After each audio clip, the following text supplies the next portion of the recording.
Deuxième, voilà, c'était le thème de l'année passée avec... Ah tiens, on va avoir l'armoire sur l'image, c'est pas grave. L'année passée, on avait déjà pu accueillir Quentin et Frédéric. Ça, c'est le retardataire que vous pourrez huer dans quelques minutes.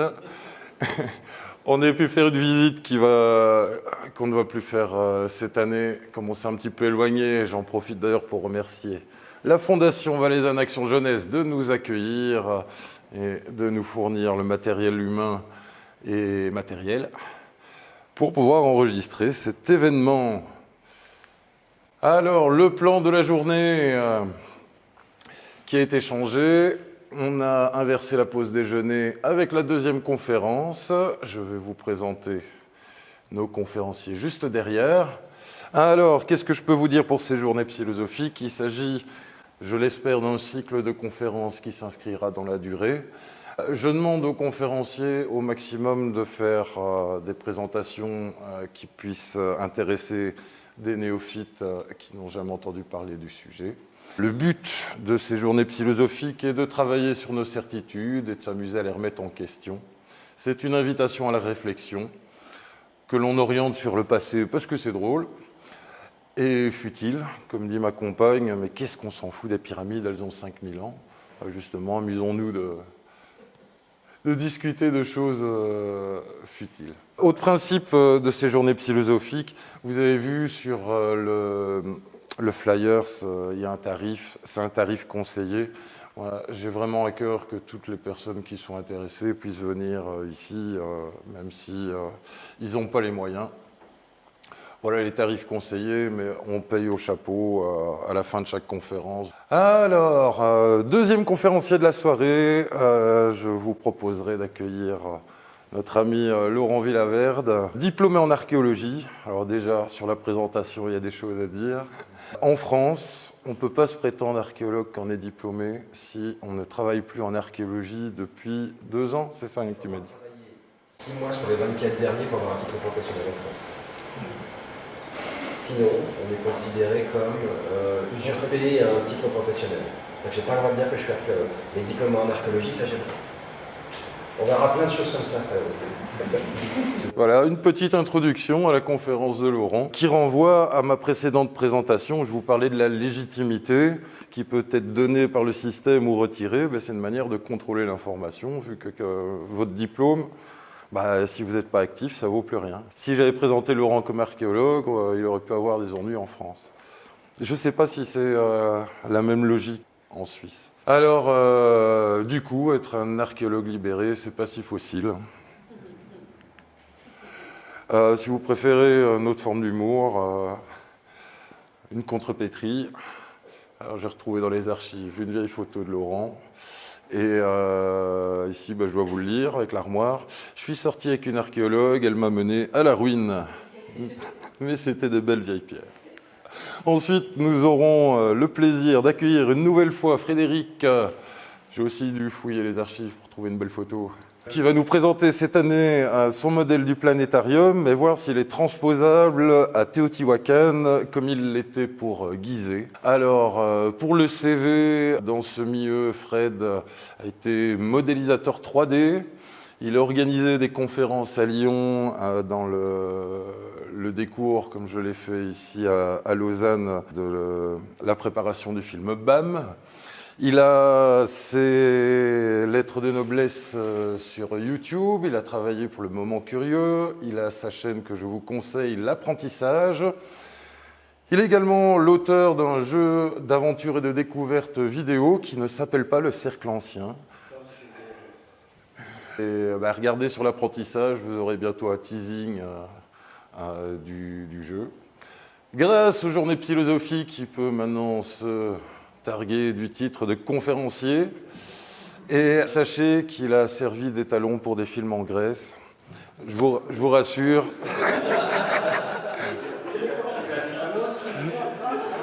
C'était pas du porno.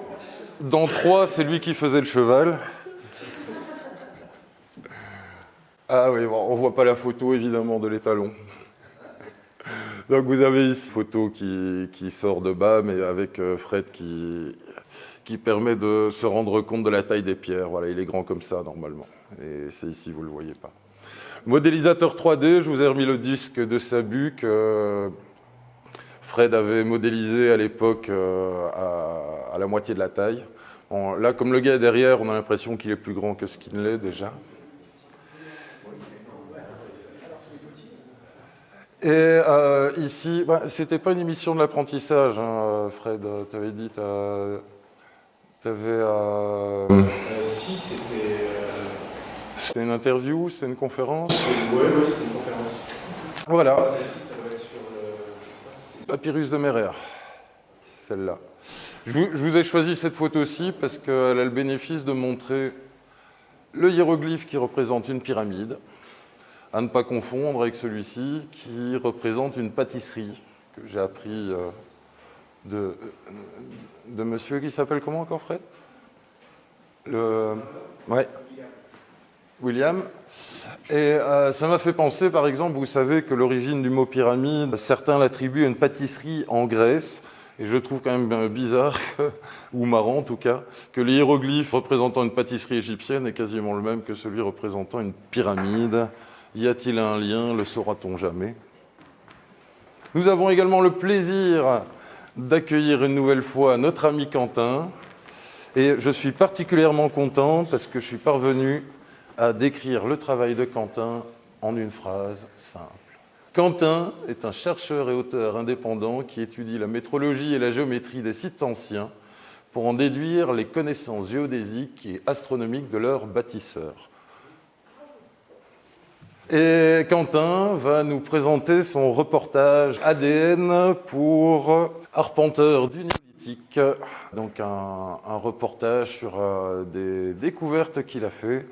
Alors j'ai marqué Morbihan dans le flyer, et j'ai pas dit de bêtises, c'est bien.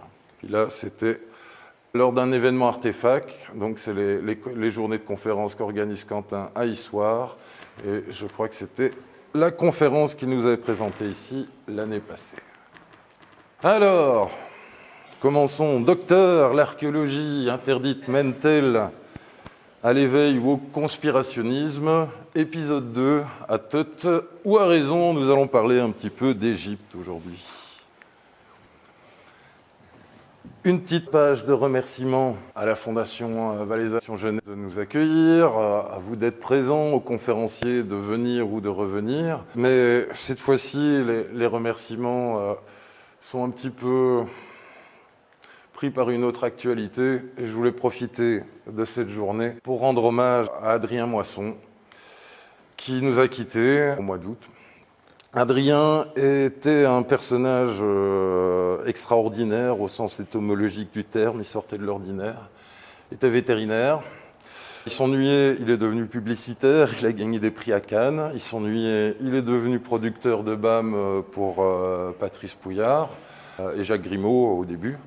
Et dans ce cadre-là, c'est lui qui a organisé tous les cycles de conférences de Patrice et de Jacques. C'est comme ça que j'ai rencontré Fred et d'autres personnes. Il a organisé le voyage en Égypte, toujours pour financer le film BAM. Ici, là, vous reconnaissez la rhomboïdale à Dachour. Et ici, on est sur le site d'Abousir. Et puis là, on était à l'hôtel le dernier soir. Et sans Adrien, on ne serait pas là. Donc, si on doit retenir une morale, peut-être, c'est croyez en vos rêves, on ne sait jamais ce qui va nous survivre. Alors, je m'appelle Jean-Pascal, je suis psychiatre, c'est-à-dire un médecin de l'âme qui n'existe peut-être pas dans notre monde matérialiste. Et c'est une des contradictions qui parasite notre mode de pensée moderne que nous allons nous amuser à analyser un petit peu dans la suite de la fois passée. La fois passée, j'avais fait un parallèle entre ma présentation et un film de Star Wars.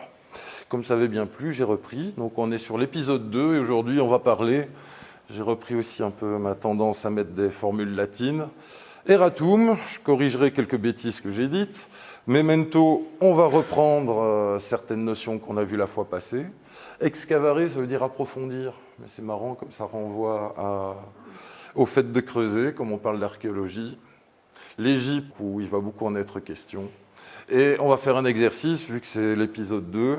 Je vais vous présenter une némésis avec qui on va lutter un petit peu avec son discours. Tout film commence par un avertissement.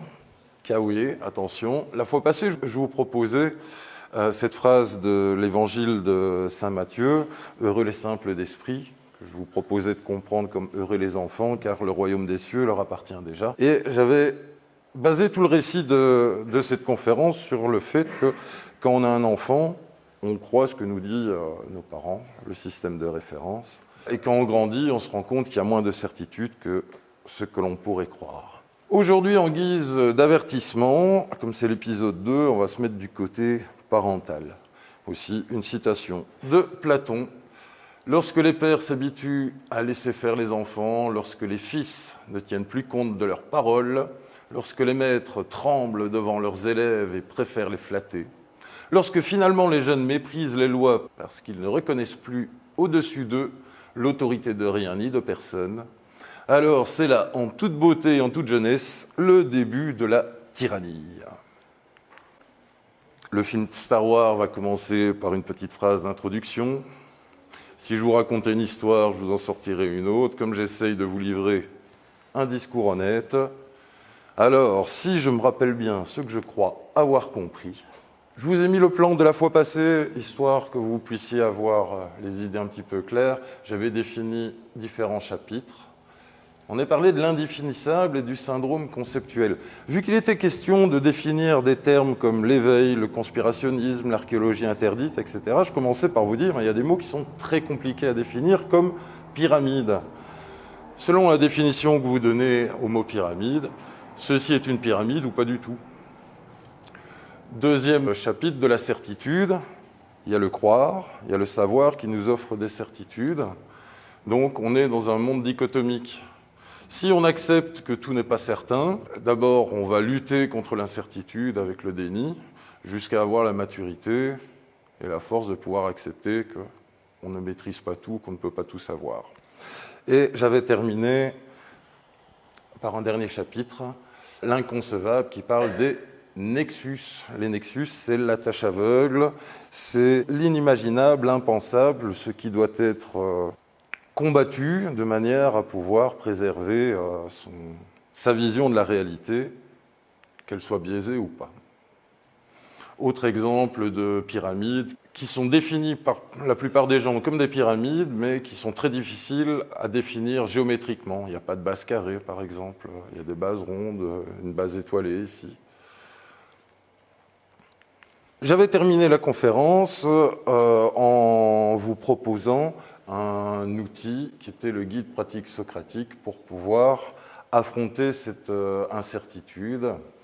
J'avais défini le complotisme comme étant et traiter de complotiste toute personne dont les idées, les actes ou les pensées remettent en question les croyances de son accusateur. C'est une définition que j'aime bien parce qu'elle ne dit pas qui a raison. Elle permet de pointer que quand on traite quelqu'un de complotiste, c'est qu'il y a quelque chose qui, dans son discours, nous est inimaginable. Donc il s'agit de l'annihiler, sinon on doit tout remettre en question, ce qui est très inconfortable. En neurobiologie, on dirait que ça consomme plus de glucose et que l'on n'aime pas beaucoup. J'avais défini l'éveil comme l'adolescence, le fait de remettre en question les limites de l'expert, le parent, l'égyptologue, tout en mettant en garde que quand on est adolescent, on risque de passer d'une croyance à une autre.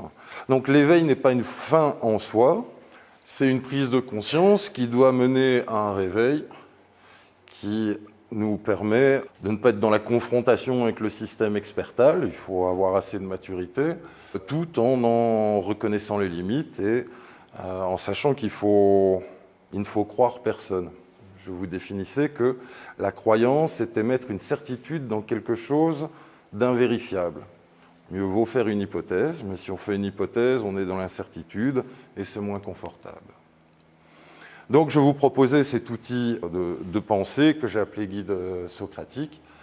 Première étape, si et seulement si un sujet m'intéresse, sinon je risque de ne pas y consacrer suffisamment de temps pour avoir un avis pertinent.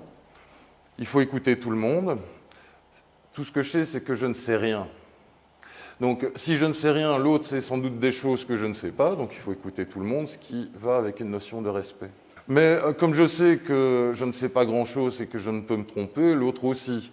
Je ne vais croire personne, je ne vais pas mettre une certitude dans une parole que je ne peux pas vérifier. Par contre, je peux lui donner une certaine légitimité, ce qui demande une certaine maturité. Ensuite, on se fait son propre avis, on évolue.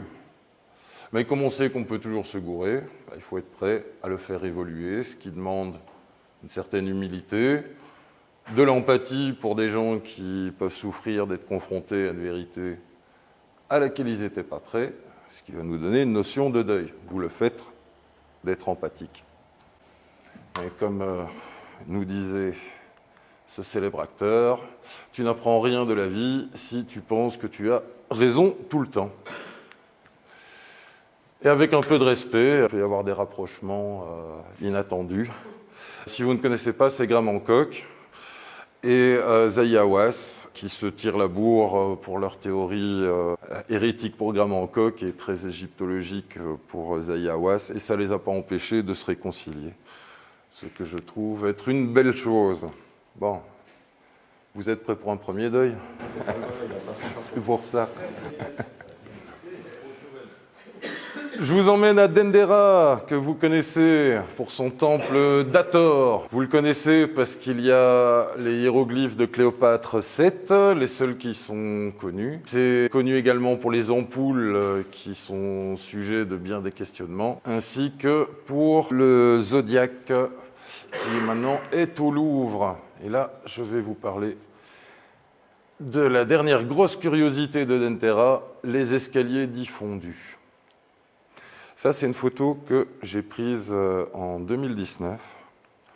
Et c'est vrai que quand vous voyez ces escaliers, la première réflexion bête que je me suis faite, mais on arrive là-bas, on a l'impression que ça a été fondu avec un lance-flamme, à ceci près que les Égyptiens ne connaissaient pas le lance-flamme, que je ne suis pas sûr qu'on puisse faire fondre de la pierre avec un lance-flamme, et qu'en plus de ça, les hiéroglyphes là, ils sont dans la même pierre et magnifiquement préservés. On ne voit pas pourquoi l'escalier aurait été abîmé et pas les murs là. C'est du grès, cette pierre. Deuxième réflexion que je me suis faite, on dirait des escaliers qui étaient encore mous, qui étaient pas secs, et quand on a marché dessus, ça s'est étalé. Ce qui fait un peu écho aux théories du géopolymère de Davidovits, qui, si vous ne savez pas ce que c'est, il reprend de la poussière de pierre, il mélange avec quelques ingrédients, et il arrive à reproduire du calcaire, par exemple, qui peut induire en erreur des géologues. Ce qu'il y a, c'est que la théorie des géopolymères, on en a beaucoup parlé, par exemple, dans le film La Révélation des pyramides, par rapport aux pyramides, l'Ancien Empire. Ici, on est en moins 80 avant Jésus-Christ, donc c'est quelque chose de très récent. Si ils avaient connu la technique des géopolymères à cette époque-là, on en aurait certainement gardé des traces, parce que c'est très récent. Tandis qu'à l'époque de l'Ancien Empire, on n'a pratiquement plus de papyrus ou de notes. Il y en a quelques-unes, mais pas tant que ça. À titre de comparaison, pour une usure normale, voici l'escalier de la tour de Pise. On voit qu'effectivement, à force de marcher, les marches sont creusées et ne sont pas étalées comme si on avait marché sur du ciment pas sec. Puis vous allez trouver sur Internet ce genre de commentaires. Technologie ancienne, l'escalier menant au temple d'Hathor est un mystère complet pour les archéologues. Les marches de l'escalier du temple d'Hathor, situé en Égypte, sont complètement fondues, ce que la science ne peut expliquer en aucune façon, puisqu'elles sont construites en granit massif. C'est faux, c'est du grès. Après un examen plus approfondi des marches d'escalier, il apparaît clairement que leurs dégâts n'ont pu être causés par l'érosion ou l'usure normale.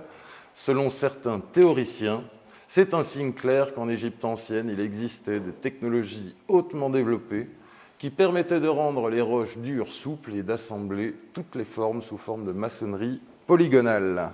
Alors, ont-ils raison ? Il se fait que Yann Nidbala, sur la chaîne Raw, expliquait que c'était de la terre séchée et il arrivait à en détacher certains blocs dans une vidéo qui était sponsorisée d'ailleurs par le département d'égyptologie égyptien. Et figurez-vous qu'on est retourné à Dendera cette année, les escaliers ont été nettoyés. Voilà, c'est des escaliers normaux. Alors, il y a plusieurs étages, ça tourne, et je me rappelais que les escaliers fondus, c'était pas au rez-de-chaussée, déjà c'était au deuxième, c'était un peu bizarre. Et quand on est retourné en mars, je suis monté jusqu'au toit, j'ai dit mais où le son, et en fait tout était brossé. Alors, si comparaison n'est pas raison, qu'avons-nous d'autre? Exemple de comparaison, encore ce genre de choses que vous pourriez trouver sur Internet. Voici une formation rocheuse de 4000 ans. Déjà, c'est une connerie. Ça a plusieurs millions d'années, une formation rocheuse. En Arabie Saoudite, appelée Al-Nasla, laquelle semble avoir été coupée en deux avec une précision comme un laser. Personne ne sait avec certitude comment ça s'est passé. Certains disent que les anciennes civilisations étaient peut-être plus avancées que ce que nous disent nos livres d'histoire. C'est un point de vue. Je vous en propose un autre. Voici celui d'Éric Gontier, que vous connaissez bien, via BAM et la révélation des pyramides, qui est géologue. Lui, il va vous dire incroyable, diaclase, c'est marqué calvaire, je crois que c'est le correcteur automatique calcaire. Le phénomène est naturel et tellement troublant que même les préhistoriques ont exploité ce morceau fortement érodé. On voit effectivement des dessins. Bon, le plus beau, il est là, vous ne le voyez pas. Il peut y avoir plein d'interprétations différentes, elles ne sont pas toutes aussi pertinentes, et ça va dépendre de la légitimité que vous donnez à la personne que vous écoutez le plus. Ce type de comparaison, vous le savez, sont communes, on le voit dans plusieurs reportages ou films, on dirait que c'est coupé au laser, il faudrait des moyens anachroniques, et un des exemples historiques, c'est Zacharias Sitchkin, qui traduisait des textes sumériens, mais même ses fans lui font le reproche d'avoir voulu, à l'époque, dans les années 60, projeter la vision moderne de son monde à celui des Sumériens. Donc, il voyait dans les descriptions des fusées qui étaient complètement anachroniques, et les textes ont été retraduits par la suite. Ce qui est en haut est comme ce qui est en bas, et ce qui est en bas est comme ce qui est en haut. Phrase presque biblique attribuée à Thoth, un dieu égyptien de plein de choses que nous allons voir après. Thoth qui, par idiosyncratisme, a été associé à Hermès chez les Grecs et puis à Mercure chez les Romains. 3 dieux, 3 réincarnations, il est 3 fois grand. On parle souvent de Thoth ou Hermès Trismégiste, le 3 fois grand. Saint patron des alchimistes et des hermétistes, pourrait-on dire. Alors, qu'est-ce que je pouvais vous dire que vous ne connaissiez pas sur cette maxime que vous avez certainement tous entendu parler? Je vais vous parler de médecine. Je vous présente le professeur Christian de Duve, prix Nobel de médecine pour avoir postulé l'existence des lysosomes et des peroxysomes. Et comment a-t-il fait ça, notre brave Christian? Il s'est dit que dans les années 50-60, on savait déjà que la cellule biologique était la plus petite unité de vie. Et il s'est dit, la cellule doit pouvoir remplir toutes les mêmes fonctions qu'un village autonome. C'est pour ça que je vous ai mis un petit dessin d'Astérix. Un village va gérer ses imports et ses exports, donc sa voirie et les déchets. Donc, une cellule doit pouvoir gérer ses déchets. Donc, il a postulé l'existence, avant le développement des microscopes électroniques, d'organes cellulaires, le peroxysome et les lysosomes, qui sont des organes de nettoyage dans la cellule. Ce qui est en haut est comme ce qui est en bas.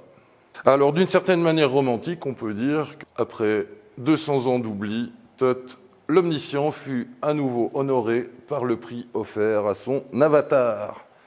Maintenant, ça peut être simplement aussi une question de bon sens. On va comparer les choses qu'on connaît et effectivement, c'est du bon sens que de se dire je vais comparer 2 choses autonomes et il doit y avoir des mécanismes ou des moyens similaires. Là, je vous ai mis une autre expression L'habit ne fait pas le moine, c'est une évidence, mais il faut le rappeler parce qu'on peut tomber dans le panneau. On peut voir ça comme une vision anthropocentrée. Comme l'homme est incapable d'inventer quoi que ce soit, il ne peut projeter sur l'inconnu que ce qu'il connaît déjà. Quand je vous dis que l'homme est incapable d'inventer quoi que ce soit, c'était une manière un peu provocante, ce que je vous disais la fois passée, le génie de l'homme est de conceptualiser. On va prendre deux idées différentes, on les mélange, on va en tirer une troisième. Les idées ne viennent pas ex nihilo, parce que ça, c'est la prérogative de Dieu. Au début, il n'y avait rien, après, il y eut le Verbe. Cette phrase, on peut la comprendre aussi dans le sens où on est tous soumis aux mêmes lois universelles. Ça renvoie également à l'observation de la nature, d'un point de vue symbolique, ce qui est très prisé dans l'alchimie et dans la religion égyptienne, ce qui est un petit peu la même chose d'ailleurs. Ça renvoie au cycle astronomique en haut, aux révolutions autour du Soleil, aux saisons, au cycle de la vie, aux cycles hormonaux, métaboliques, sans parler de théories plus ésotériques comme la théorie des cycles, la précession des équinoxes, l'ère du Poisson, l'ère du Verseau, dont vous avez certainement déjà entendu parler. Ou l'Apocalypse qui a une lecture astronomique. Le récit de l'Apocalypse est vraisemblablement la description des mouvements des étoiles, qui va donner la fin de l'ère de la chrétienté selon certaines croyances. Évidemment, ce qui est en haut et comme ce qui est en bas va renvoyer au nombre d'or et aux constantes universelles. Je parlais de vision anthropocentrée. On ne peut imaginer le monde qu'à partir de ce qu'on connaît. Par exemple, on va appeler la planète sur laquelle on vit la planète Terre, parce qu'on vit sur la Terre. Elle est recouverte à 80% d'eau. C'est bien dire à quel point on est autocentré. Et puis, je pense aussi à cette expression « tout le monde sait que ». Déjà, si tout le monde sait, il n'y a que des gens qui pensent, donc on exclut du monde les animaux, les végétaux, le reste de la planète. Et d'un point de vue relationnel, ça veut dire aussi que pour faire partie de mon monde, tu dois partager mon heuristique. Comme ça, tout le monde, c'est la même chose. C'est quoi une heuristique ? Je vous expliquais la fois passée que pour faire société, il faut avoir des croyances en commun.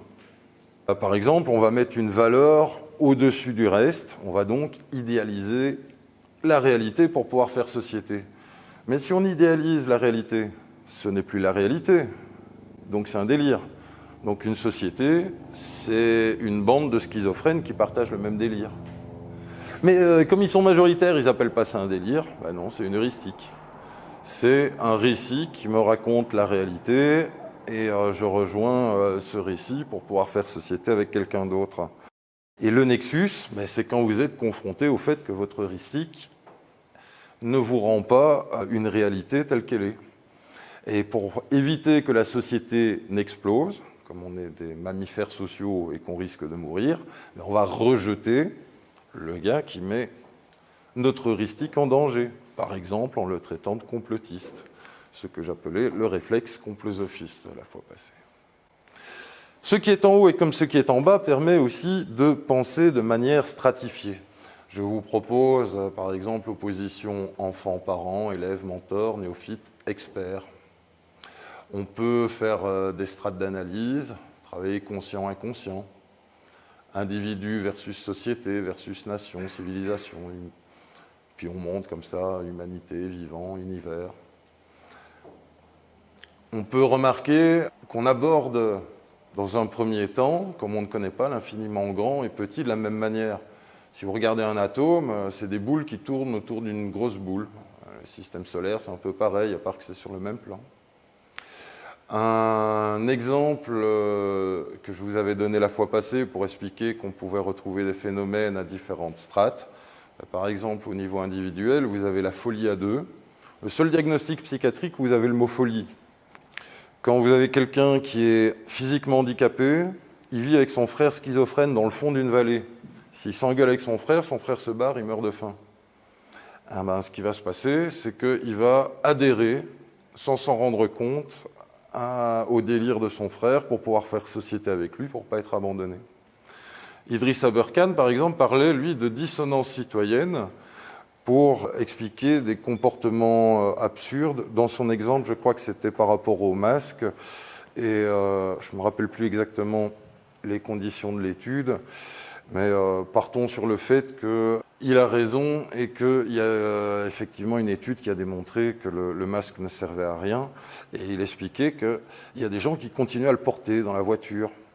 Je fais attention à ce que je dis parce qu'il peut y avoir de très bonnes raisons de porter un masque et je ne veux pas choquer des personnes qui seraient obligées de le porter.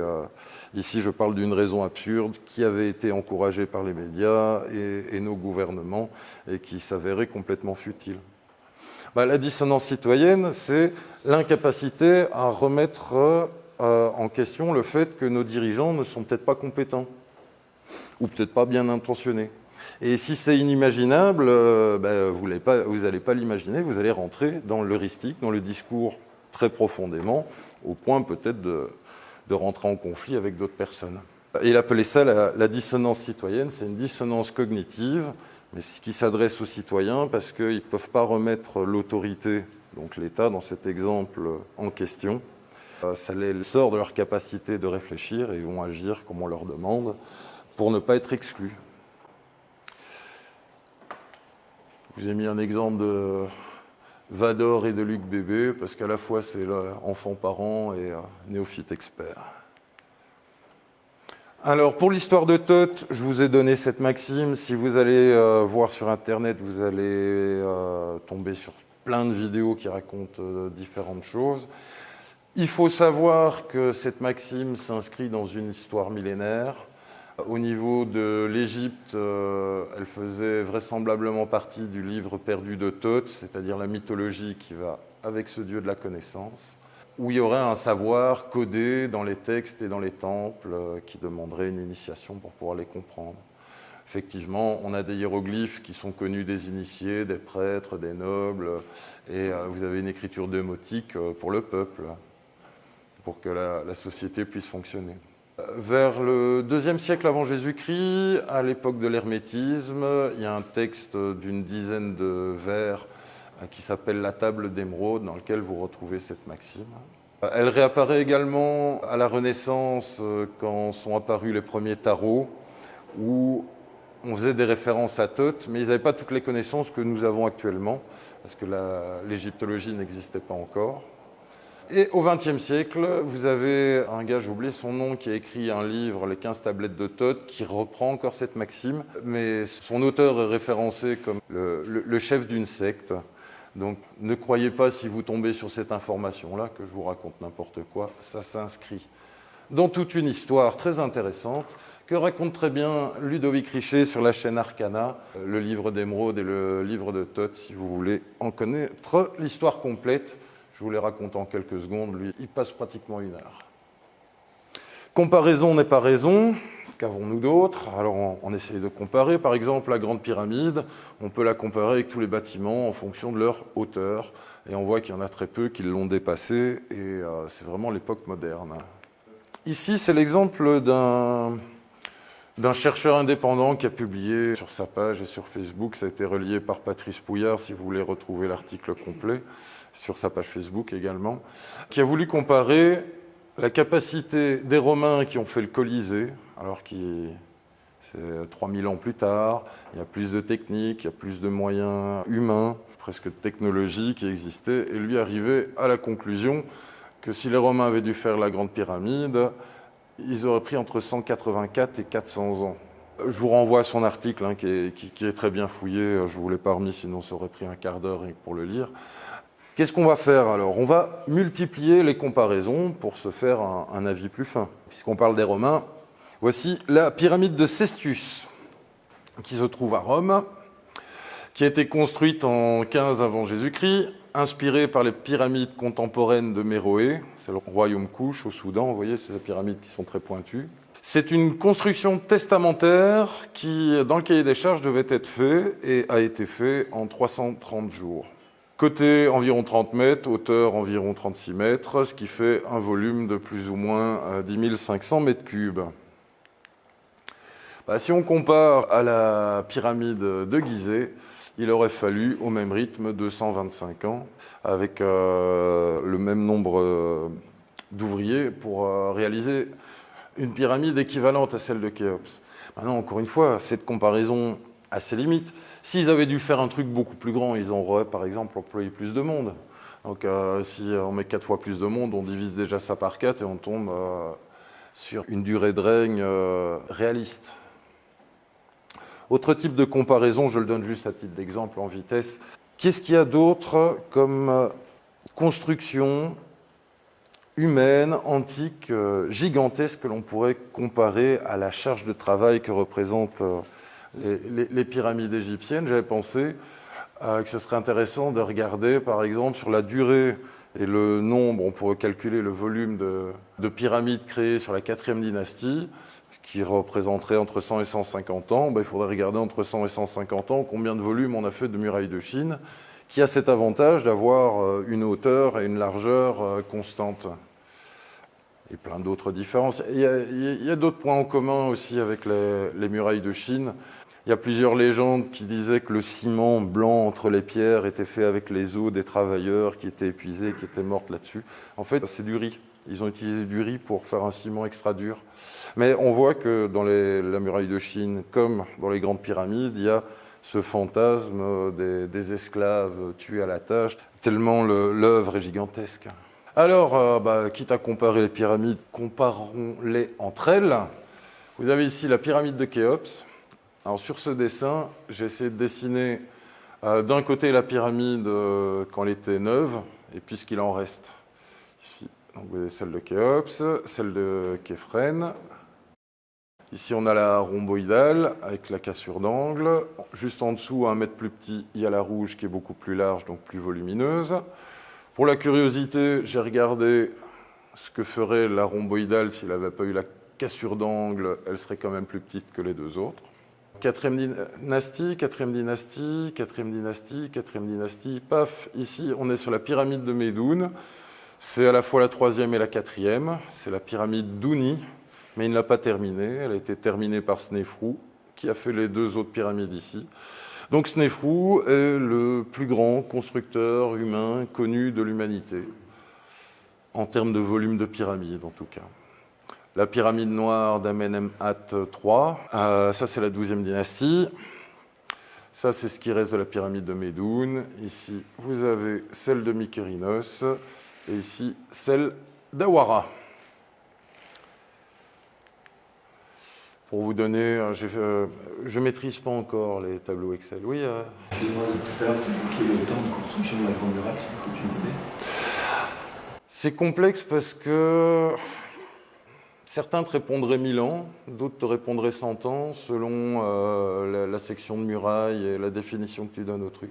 On connaît la longueur de la muraille de Chine, mais il faudrait fouiller pour savoir, sur une période de 100 ans, les 100 dernières années, ça doit être le plus facile, quels sont le nombre de kilomètres qu'ils ont fait, puis on a la hauteur, on a la largeur, on peut calculer le volume depuis là. Mais il faudrait que je trouve une durée comparable, la durée de la 4e dynastie, se décider de quelles pyramides en font partie, combien de temps ça prend, aller rechercher au niveau des murailles de Chine. Depuis la dernière brique posée, on remonte de la durée et on regarde le nombre de kilomètres. C'est comme ça que je pensais essayer de comparer. Tableau Excel pour vous montrer un petit peu les tailles des pyramides. Je les ai mis en centimètres parce que quand je mettais une virgule, ça foutait le bordel. Je ne maîtrise pas bien Excel. Donc vous voyez, Khéops, Képhren, Snéfrou, et puis après on tombe sur Ouni. Amenemhat, c'est la pyramide noire. Il y en a quelques autres que je n'avais pas représentées, qui étaient plus grandes sur le dessin et qui étaient tardives. Le dessin était intéressant, mais je me suis dit, il y a quand même moyen de comparer un petit peu mieux. Alors je vous ai fait le même dessin, où j'ai superposé les pyramides de la 3e dynastie, de la 4e, de la 5e, de la 6e, et ça, c'est la 12e. Et la 4e dynastie, c'était quand même des grands malades. On voit la taille comparative. Maintenant, on compare des pyramides entre elles. Là, je vous ai mis d'autres constructions égyptiennes des mêmes époques. La taille du Sphinx, une des plus grandes statues taillées au monde. à côté de ça. C'est gigantesque. Là, vous avez l'enceinte autour de la pyramide de Djoser. C'est tout ce qui reste de la 3e dynastie qui ne soit pas une pyramide. Au niveau de la 5e, vous avez ici la proto-obélisque du temple solaire de Niuserre, qui n'existe plus, s'est effondré. Ça a été reconstitué à partir de hiéroglyphes et des pierres qu'on a trouvées. Vous voyez, c'est déjà une belle taille. Hein. À côté de ça, c'est ridicule. 6e dynastie, j'ai retrouvé une obélisque qui faisait 4 mètres ou 6 mètres. Au niveau de la 12e, on a déjà des obélisques un peu plus grandes. Et vous voyez que c'est complètement rikiki à côté de ça. Et là, je vous ai mis les plus grosses pierres taillées par les Égyptiens, les colosses. 750 tonnes, les deux ici. Ça, c'est la statue d'Amenhotep qui est en morceaux à Karnak. Et ça, c'est la statue de Ramsès qui est en morceaux et face contre terre au Ramesséum. Ça, c'est taillé dans la roche, c'est à Abou Simbel. Au Nouvel Empire, ils déplaçaient des charges énormes.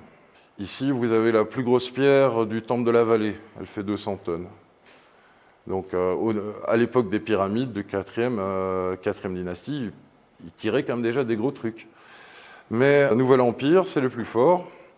Par contre, en termes de quantité de travail et de volume, ils ne font pas les malins par rapport à leurs ancêtres, je trouve. Quelques exemples de poids qu'on va retrouver en Égypte. Dans la pyramide d'Awara, vous avez une pierre de 110 tonnes. Dans le temple funéraire de Mykérinos, de 100 tonnes. Celui de Képhren, de 120. Et puis on rentre dans le Nouvel Empire avec les obélisques et les colosses, et ça monte jusqu'à 750 tonnes. Alors, reparlons un petit peu de Thoth. Thoth est le détenteur du savoir et de la transmission, le dieu de l'écriture et des scribes, des mathématiques, du poids et des mesures. C'est le définisseur des sépates ou des nomes, c'est le mot grec. Donc c'est les provinces égyptiennes. C'est le définisseur de l'orientation et des plans des temples. Ils sont orientés, et on le sait depuis toujours. Il tient le décompte des fautes pour Math dans le jugement dernier. C'est le créateur de l'Oudjat. Dans certaines légendes, vous allez voir, c'est compliqué. La mythologie égyptienne, c'est le gardien des sciences. C'est une des divinités à qui on a attribué le pouvoir de créer par le verbe, comme c'était le cas pour Ptah, pour Khnum et pour Sobek et d'autres.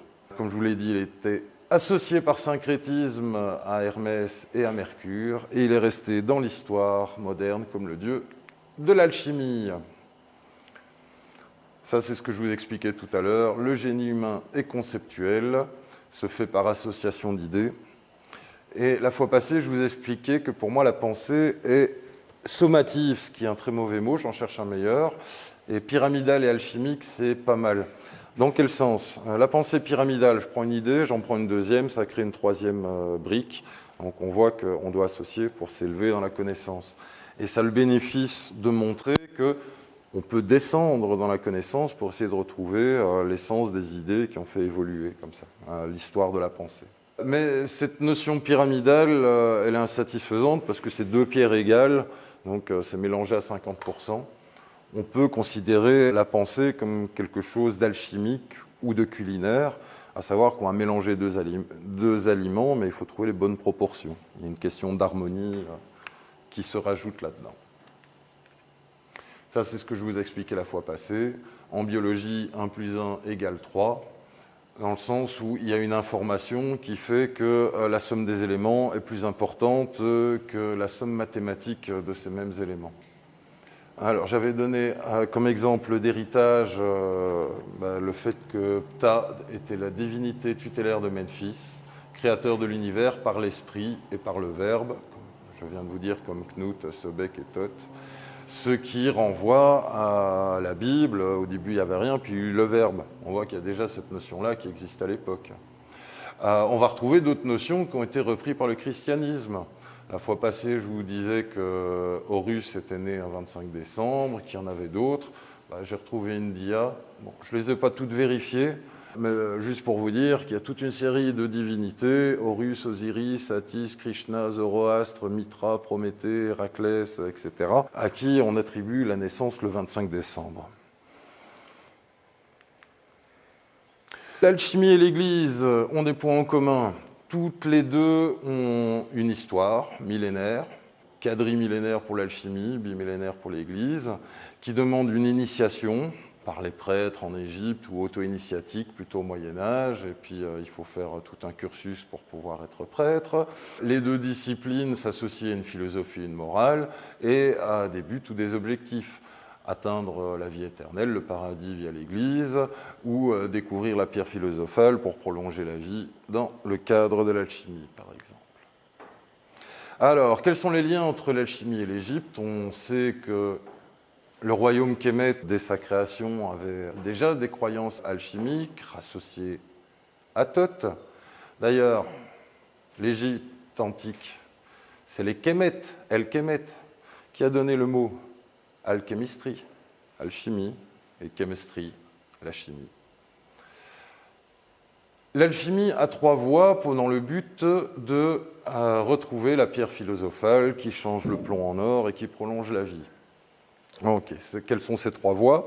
La blanche, la rouge, la noire. Alors voici le drapeau égyptien moderne, rouge, blanc, noir, et au centre, ah tiens, on a changé le drapeau en or. Voici, on a vu une photo avec notre ami Adrien tout à l'heure, à Bougourab, où vous avez les temples, bon, ce qu'il en reste, avec des pierres noires, granit du Soudan, granit d'Assouan, du rouge, et du calcaire blanc de Toura ou du calcaire plus vulgaire. Donc on retrouve les 3 couleurs alchimiques dans les temples égyptiens. Ici, c'est 5e dynastie. L'histoire de l'alchimie, Thoth et son clergé, il y a l'hermétisme ptolémaïque avec la tablette d'émeraude dont je vous parlais tout à l'heure. Au Moyen-Âge, vous avez la langue des oiseaux. Donc il s'agit de faire passer des messages dans un discours qu'on peut comprendre de manière homophonique pour en tirer un message caché. Par exemple, il y a « Petite tante, je ne vous permets pas, dites non à l'homophonie », pour illustrer un petit peu ce langage des oiseaux. Il y aurait une 4e voie pour découvrir la pierre philosophale qui aurait été découverte en Chine un peu plus tard, et il y a toute une série de religieux célèbres, il y a toute une série d'alchimistes célèbres. Un des derniers, Newton, qui se décrivait plus comme un alchimiste que comme un scientifique. On peut citer Averroès, Flamel, donc, que vous connaissez par Harry Potter, ou Bernsteinas, ça c'est un Français qui habite à Paris, qui vous fait des visites ésotériques de Paris, de certaines grandes villes comme Prague, et qui se revendique être alchimiste. Alors je ne vous dis pas que ce qu'il dit est vrai, qu'il est vraiment alchimiste, que l'alchimie existe. Ce que je vous dis, c'est qu'il y a des alchimistes depuis 4000 ans et qu'on en retrouve encore à l'heure actuelle. Après, si son discours est intéressant ou pas, à vous de vous poser la question, de vous y intéresser. Averroès, une de ses citations, « L'ignorance mène à la peur mène à la haine conduit à la violence, voilà l'équation ». Ça vous rappelle certainement un petit bonhomme vert avec des grandes oreilles. Voilà, un lien entre l'alchimie et Star Wars. L'alchimie et l'Église. Lors de ce voyage en Égypte, j'ai eu l'occasion de discuter avec quelqu'un qui est féru d'alchimie et qui nous a expliqué toute la symbolique qu'il y avait dans le mythe des rois mages, qui est en fait un conte alchimique qui se retrouve dans la Bible. Comme quoi il y a des influences qui ont continué. Fulcanelli, au XXe siècle, a décrit la lecture de la symbolique alchimique des cathédrales qui ont été faites au Moyen-Âge. Donc on voit que cette pensée a influencé même l'Église dans ses constructions les plus importantes. Allez, Kémet et Église, quelles sont les origines, vu que l'homme est incapable de rien inventer? Je vous parlais la fois passée du concept de vierge. Osiris a été coupé en morceaux, sa femme a tout recollé, il en manquait un, pas de peau, c'était le phallus. Elle est magicienne, elle a créé un phallus fantôme qui l'a fécondé. Comme le phallus est fantôme, elle est vierge. Et on retrouve déjà une notion de vierge avec un enfant russe qui va naître le 25 décembre.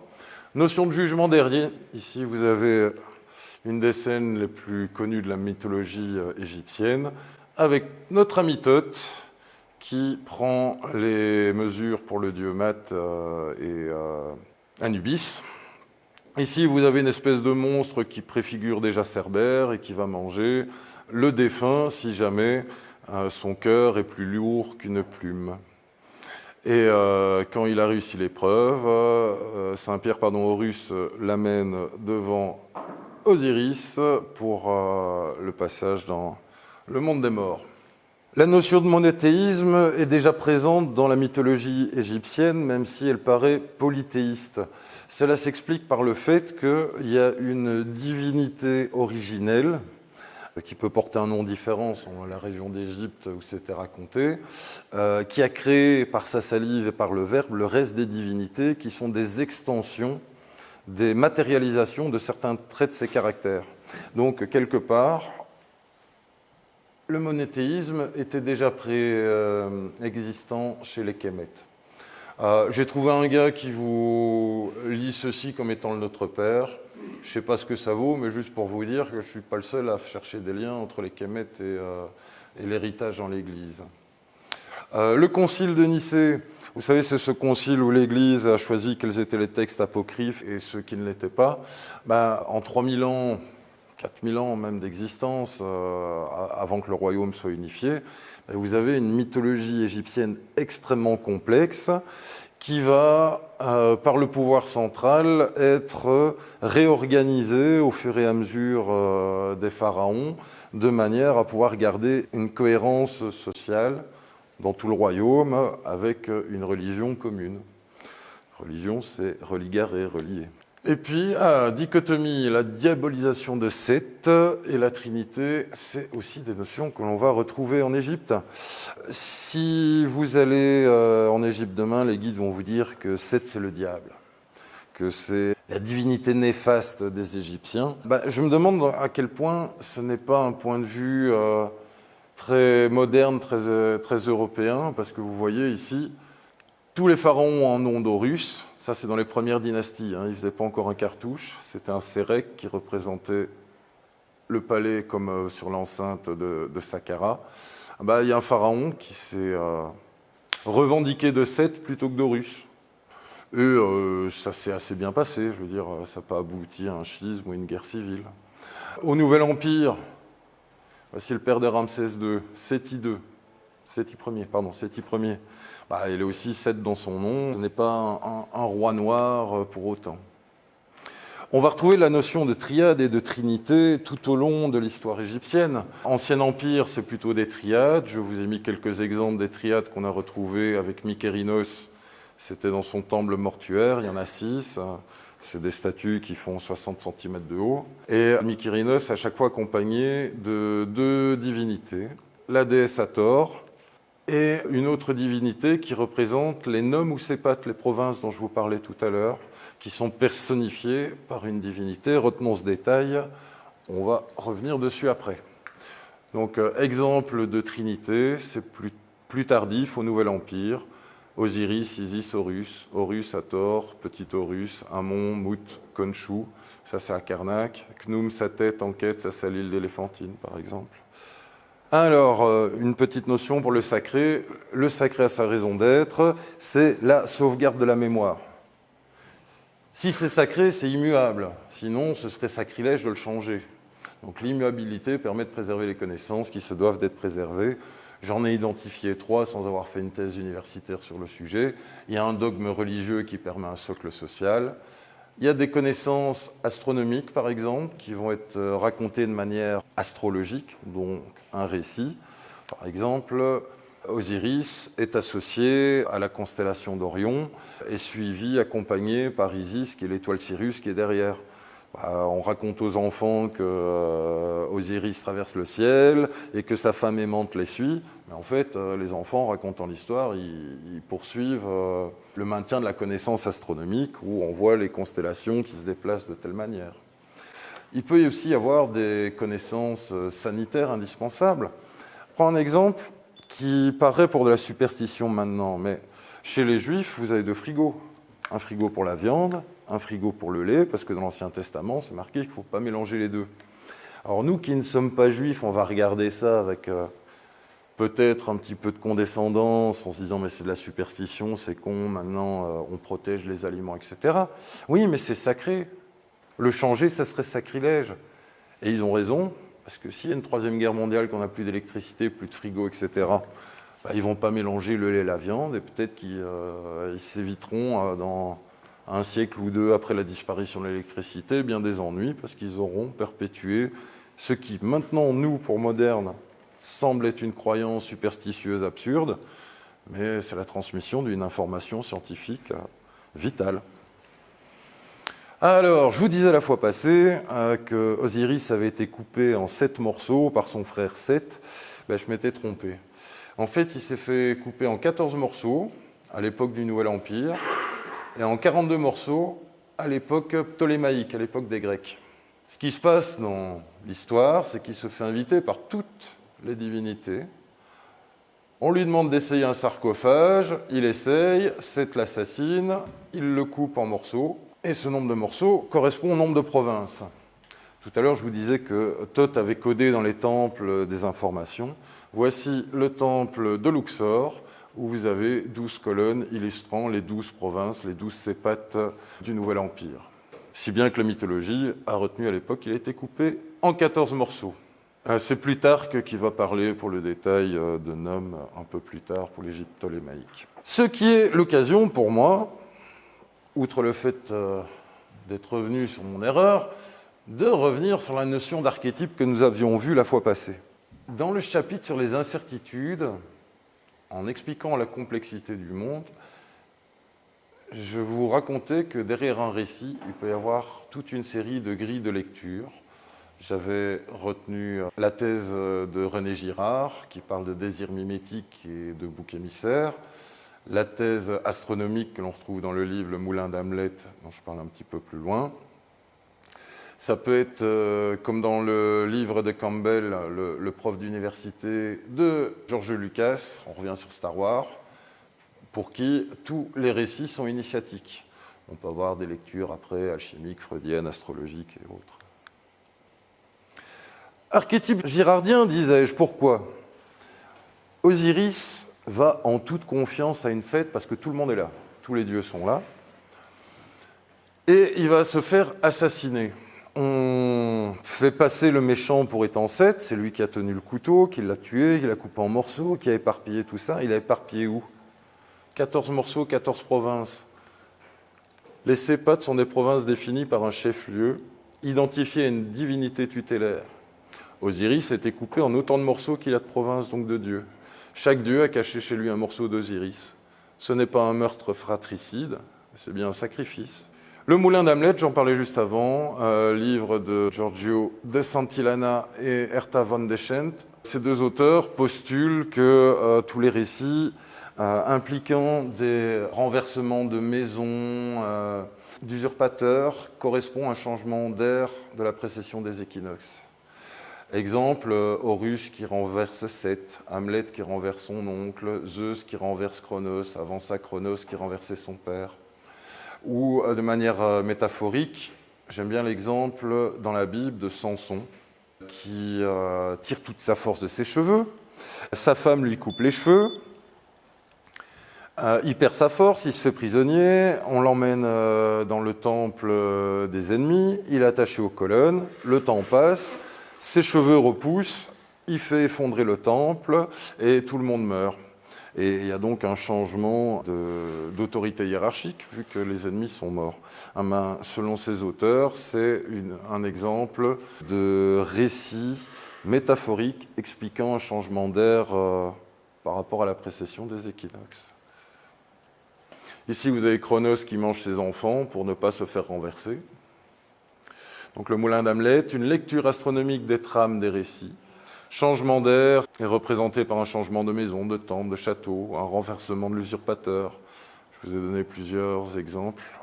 Là, je vous présente Stéphane Mader, qui est un archéologue allemand que j'ai eu la joie de rencontrer au dernier événement Artefact. Stéphane travaille à 50% comme spécialiste des armes asiatiques médiévales et plus anciennes. Et sur l'autre moitié de son temps de travail, il étudie les cupules des mégalithes européens et asiatiques. Il conclut qu'elles représentent les constellations, indiquant le nord astronomique, correspondant à l'époque de la réalisation de la structure, s'inscrivant dans le cycle de la précession des équinoxes. Son travail a complètement confirmé le paradigme du moulin d'Hamlet que je vous présentais avant. Voici le dieu Khonshu, représenté avec la tête de Toutankhamon, que l'on a retrouvé dans son temple à Karnak. Khonshu, dit le voyageur, dieu de la lune aux époques reculées, qui est devenu le dieu de la juste vengeance au Nouvel Empire, représenté par Toutankhamon. Son culte remonte avant l'Égypte unifiée et est représenté au Nouvel Empire par une triade, Amon, Noum, et lui c'est le fils. Et voici une réflexion de Maspero au début du XXe, donc un égyptologue célèbre historiquement, qui fait bien écho avec ce que je vous disais, qu'on est incapable de rien inventer, que l'Église s'est bien inspirée de l'héritage égyptien. Il explique que la triade Amon, Mout et Khonshu, le père était un avec le fils et de l'autre, il était un avec la mère. La mère était donc une avec le fils comme avec le père, et les trois dieux de la triade se ramenaient à un dieu unique. Vous voyez bien qu'il y a quand même un gros héritage chrétien de cette conceptualisation de la Trinité qui représente en fait une seule personne. La même statue qu'on l'a retrouvée dans le temple. Et puis je vous parlais de Thoth et des traces qu'il laissait dans ces temples cachés. Khonshu, dieu de la lune. On rentre dans la première salle hypostyle. Je me suis amusé à compter les colonnes. 28. C'est le nombre de jours dans un mois lunaire. Alors, j'étais tout content, plus je trouve un schéma, je recompte les colonnes sur le schéma. Non, c'est pas, le compte n'est pas bon.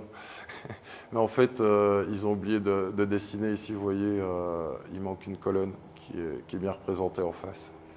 Donc il y a bien 28 colonnes. Est-ce que c'est la durée du mois lunaire? Vraisemblablement. Est-ce que d'autres l'ont vu avant moi? Certainement aussi, mais je ne l'ai pas encore lu ailleurs. Juste pour la curiosité, Khonshu peut être représenté par un enfant. En fait, le symbole distinctif, c'est la lune. Il peut être représenté comme un faucon, comme Horus, et ici comme un dieu momifié avec la peau verte qui est un signe de fertilité. C'est toujours grâce à la lune que vous l'identifiez. Et ça, c'est un personnage Marvel qui est inspiré de Khonshu, pour l'anecdote.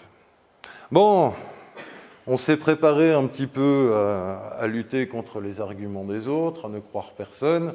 Il va être temps d'affronter notre némésis.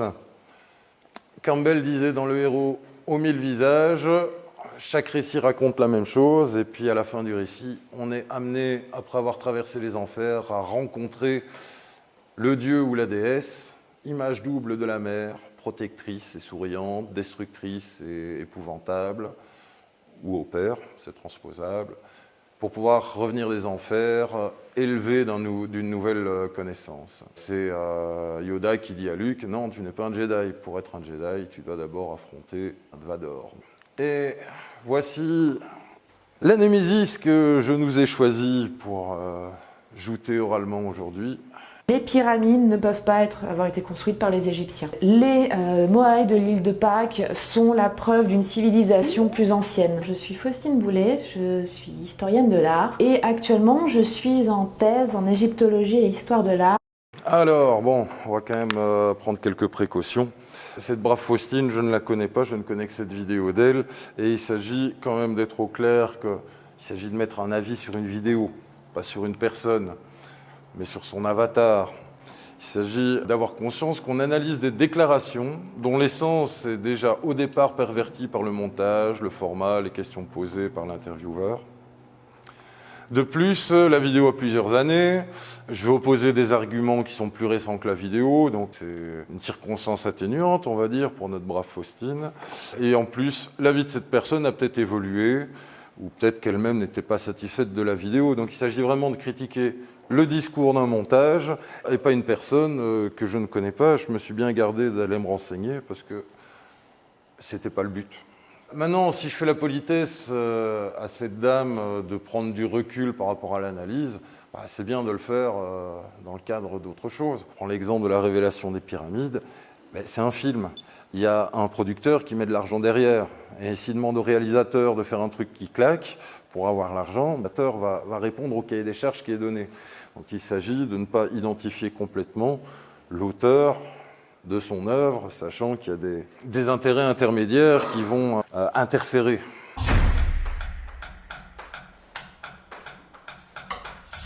La pseudo-archéologie, j'y ai été sensibilisée de par mon domaine. C'est ce qu'on appelle aussi l'archéologie romantique ou l'archéologie fantaisiste par exemple. C'est ce qui prétend être de l'archéologie mais qui n'en est pas, qui est plutôt adepte du coup des théories sensationnalistes par exemple, ou qui prétend être science alors qu'en fait ça va à l'encontre des méthodes scientifiques. Et plus largement, la pseudo-archéologie est un domaine qui va exploiter des thèmes comme l'ufologie, la théorie d'une ancienne civilisation disparue, etc., etc. Le sujet est assez vaste. Abordons donc ce vaste sujet. La fois passée, à la quête d'une définition de l'archéologie interdite, je vous ai remarqué qu'effectivement, il y a toute une série de synonymes, mais qui n'ont pas la même portée symbolique. Archéologie romantique, fantaisiste, alternative, pseudo-archéologie. Et je vous expliquais que c'était l'ensemble, l'amalgame, de toutes les théories ou contradictions qui questionnent le consensus archéologique. Maintenant, si vous êtes pertinent, qu'on vous associe à quelqu'un qui croit aux ovnis, ça vous retire beaucoup de pertinence. Alors, essayons-nous à faire une petite sociologie de ce genre de milieu. Alors, la courbe, c'est pareil, c'est toujours la même, c'est une courbe de Gauss. Si vous tirez une perpendiculaire ici, vous avez la courbe qui est divisée en deux parties égales. La perpendiculaire, ça s'appelle le P50. Ça veut dire que si vous étudiez, par exemple, la taille dans la population, si vous êtes au P50, 50% de la population est plus petit, 50% de la population est plus grand que vous. Dans le domaine médical, on va définir le côté pathologique aux extrêmes. Alors, la pathologie de la taille, vous allez avoir le nanisme et le gigantisme, que l'on peut définir par des troubles hormonaux. Donc on a quand même une marque métabolique pour expliquer qu'il y a une maladie. Si on analyse notre sujet, on ne peut pas prendre sur la population générale, par exemple, pour regarder si les gens sont plutôt pro-académiques, les idées académiques, ou plutôt pro les idées divergentes. Si on étudie la population générale, on va étudier en fait l'allégeance à la scolarité ou à la culture générale de la population. Alors il s'agit, pour tomber sur une courbe de Gauss, de bien choisir son échantillon. On pourrait par exemple regarder tous ceux qui ont regardé le film La Révélation des pyramides, parce que ça a été en soi un événement sociologique certain. Et puis je me suis dit, mais au début ça ne doit pas ressembler à ça. Il y a ce que j'ai appelé un effet tsunami, c'est-à-dire qu'il y a une telle décharge émotionnelle qu'il est vraisemblable que ceux-ci soient écrasés dans un premier temps avec les extrêmes qui montent très haut. Et quelques années après, quand on a pris du recul par rapport à ce qu'on croit, on va retomber sur cette courbe-là. Et sur cette courbe, on va avoir un extrême, ceux qui sont de plus en plus persuadés d'être dans un éveil, et ceux qui sont de plus en plus persuadés que c'est des complotistes de l'autre côté. Et on va avoir des extrémités. En médecin, j'ai gardé cette idée de pathologie, c'est-à-dire que ici, c'est pas pathologique, ici, c'est pas pathologique. Vous allez avoir là des gens très ouverts d'esprit, qui aiment le travail de Patrice Pouillard ou qui s'y interrogent avec critique, plus ou moins de bienveillance, etc. Mais des gens avec qui on peut discuter. Pareil, ici, vous pouvez avoir des universitaires, des archéologues, même des zététiciens, qui ne seront pas d'accord avec ceux-ci. Mais on peut se respecter, on peut dialoguer.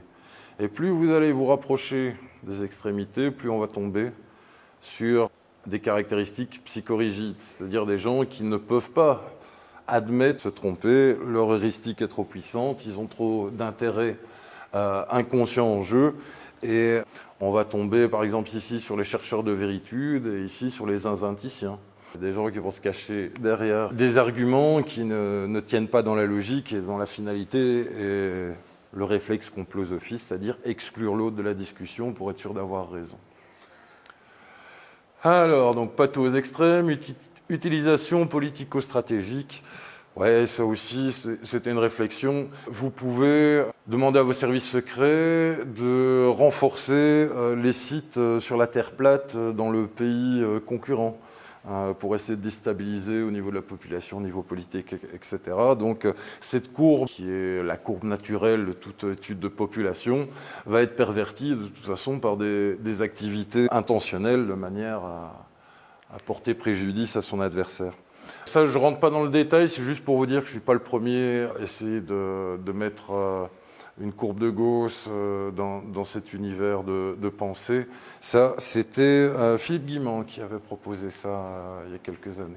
Alors, pseudo-archéologue qui prétend être de l'archéologie, mais qui ne l'est pas. Et quand j'entends ça, je me dis, mais qui se revendique à tort d'être archéologue ? Est-ce qu'on ne serait pas plutôt dans le cadre d'un réflexe ou d'une accusation complosophiste, c'est-à-dire quelqu'un a une autre idée que moi, qui suis archéologue, si je le traite de pseudo-archéologue, je le traite d'usurpateur. Ce n'est plus quelqu'un avec qui j'ai un débat d'idées. C'est quelqu'un qu'il ne faut pas écouter vu que c'est un escroc. C'est à mettre en rapport avec le biais de territorialité. Quand vous êtes un expert dans un domaine, la médecine, l'archéologie, quelqu'un d'amateur qui n'est pas adoubé par un diplôme, par un permis de travail, régissant ce genre de profession, commence à faire des théories et à gagner de l'argent, il y a une notion de beefsteak, il y a une notion de s'attaquer à la raison d'être de l'expert, l'égyptologue, l'archéologue ici. Donc il s'agit d'éradiquer l'opposant. Pseudo-archéologue, pseudo-historien, autrement dit, celui qui marche sur mes plates-bandes. Toute cette définition de pseudo-archéologie, de pseudo-officiel, permet un rejet, une disqualification, une excommunication, un ostracisme, un meurtre symbolique ou une montée en symétrie dans les dialogues qui mènent vers le point Godwin. C'est donc un bras de fer de légitimité, avec un côté paternaliste dans ce cas-ci, et beaucoup d'arguments d'autorité. Nous, on sait ce que c'est de la science, il faut regarder qui a signé l'article. On est vraiment dans... comment est-ce qu'on dit encore là, pour les fromages ou le champagne ou le vin, appellation protégée, quoi. Voilà. Ce qui revient aussi à une définition du bouc émissaire. On divise la population en deux, les archéologues et ceux qui reconnaissent les archéologues et les pseudo-archéologues. Donc on est dans une logique gérardienne de définir un bouc émissaire. Ça me faisait penser aussi à cette réflexion. Alors au début, c'était l'archéologie romantique, puis fantaisiste, etc. Toute vérité franchit 3 étapes. D'abord, elle est ridiculisée. Ensuite, elle subit une forte opposition. Puis, elle est considérée comme ayant toujours été une évidence, Schopenhauer. C'est ridicule, archéologie romantique, fantaisiste. C'est dangereux, c'est de la pseudo-archéologie, c'est de l'usurpation. C'est évident, peut-être, nouveau prix Nobel pour le département université d'archéoastronomie pour leur étude sur le lien avec la métrologie ancienne, le quadrivium préhistorique et l'astrocréation, par exemple, pour citer quelques théories qui me semblent tenir la route, mais qui s'opposent au consensus archéologique. Ici, je vous ai mis comme illustration un temple, celui de Calasaya en Bolivie, où, selon l'auteur de ces dessins, le temple a été disposé de manière à mettre en évidence les solstices et les équinoxes. La dichotomie, soit tu es avec nous, soit tu es contre nous, soit tu es un croyant, soit tu es un sachant. C'est une logique de Sith pour faire le pont avec Star Wars. Ça oblige aussi une répartition des idées. Bizarrement, une idée va être accolée à un camp ou à un autre. Mais il n'y a pas d'entre-deux. Ce que je trouve assez embêtant pour arriver à développer une pensée logique ou approcher de la vérité si jamais elle est approchable. Je vous donne un exemple. La fois passée, pour faire la différence entre une croyance et une connaissance et la nécessité de faire des hypothèses, je vous expliquais que l'homme a marché sur la Lune, est-ce que c'est une croyance, est-ce que c'est une connaissance, et que pour moi, c'était difficile d'en faire une connaissance parce qu'on ne sait pas prouver les arguments. Je n'ai jamais été sur la Lune, je ne sais pas si c'est possible. Ça ne veut pas dire que je crois qu'ils n'y ont pas été, mais que je dois analyser les différents éléments pour me faire mon propre avis et que la certitude, de toute façon, il n'y en aura pas. Et pour revenir sur cet exemple de la Lune, Soit vous croyez qu'il le 21 juillet 1969, Neil Armstrong a posé le pied sur la Lune et on l'a tous vu à la télé, soit vous croyez que ça a été filmé par Stanley Kubrick dans la zone 51 dans le désert. C'est l'un ou c'est l'autre. Et c'est là où ça me pose problème, c'est que si on se replonge à l'époque en 1969, il y a une telle guerre idéologique entre le bloc communiste qui a envoyé un homme dans l'espace, qui a envoyé une chienne dans l'espace, et les Américains avec Kennedy qui dit avant les années 70, 70, on doit être là-bas. Moi, je suis persuadé qu'ils ont filmé un faux alunissage parce qu'ils avaient besoin d'un plan B, il y avait trop d'enjeux politiques. Mais c'est pas parce qu'ils ont filmé un plan B sur Terre qu'ils n'ont pas été sur la Lune. Mais à cause de cette répartition des idées, vous ne pouvez pas dire, mais oui, je crois que c'est possible qu'ils l'ont filmé. Sinon, vous êtes dans les agnostiques qui ne croient pas. Alors que non, ça me semble même nécessaire de pouvoir exprimer cette hypothèse-là, qu'elle soit vraie ou fausse. Et à cause de cette manière de penser, ce n'est pas possible. On sera catégorisé dans un des deux camps. Alors, exemple concret, Faustine, s'il te plaît. Alors, il y a un exemple qui est assez célèbre parce qu'on le retrouve beaucoup sur différents sites web. C'est le palimpseste d'Abydos, qui est en fait une superposition de deux titres royaux sur lesquels on a l'impression de voir un vaisseau spatial, tank, un hélicoptère, voilà, ce genre de choses. Et on a une explication scientifique, les égyptologues ont expliqué comment ce palimpseste s'est créé, explication scientifique que l'on cache lorsque l'on en parle sur les sites ufologiques et autres. On a aussi l'exemple des pyramides qui auraient été construites par une civilisation très avancée technologiquement mais disparue aujourd'hui, ou même par les extraterrestres. On a des pseudo-archéologues en France, on en a des pseudo-historiens aussi aux États-Unis par exemple, au Japon. Enfin, c'est un phénomène qui est répandu et oui, qui touche le grand public, plus particulièrement les jeunes actuellement, parce que c'est ce qui est diffusé massivement sur YouTube, sur Facebook, là où on retrouve d'ailleurs d'autres théories complotistes, et ça touche directement un jeune public, va se forger avec ça une idée que la science nous ment, etc. Ah, le palimpseste. Qu'est-ce qu'un palimpseste? Un palimpseste, étymologiquement, c'est un parchemin qui a été gratté pour qu'on puisse réécrire dessus. Un exemple très célèbre, c'est ce livre de prières en dessous duquel on a retrouvé pratiquement tous les écrits d'Archimède. Un palimpseste, historiquement, on a défini ça Moyen-Âge, Renaissance, donc il y a beaucoup de parchemins. On peut retrouver des palimpsestes sur d'autres supports, comme la pierre par exemple, même si c'est plus rare. Voici la chambre du roi Ounas. C'est le dernier roi de la 5e dynastie, le premier à avoir fait des textes des pyramides, que vous pouvez voir ici tout autour, avec des pierres d'albâtre, oui, albâtre, je ne dis pas de bêtises, et de calcaire qui constituent ce caveau. Si vous mettez une lampe de poche collée sur un mur en calcaire, vous ne verrez pas le rayon diffusé, comme c'est le cas sur l'albâtre ici. Et il se fait que quand vous prenez la lampe de poche et que vous mettez en biais et que la chambre est dans le noir, vous voyez apparaître là un pharaon qui tient les cheveux d'une victime. Je vais tout casser.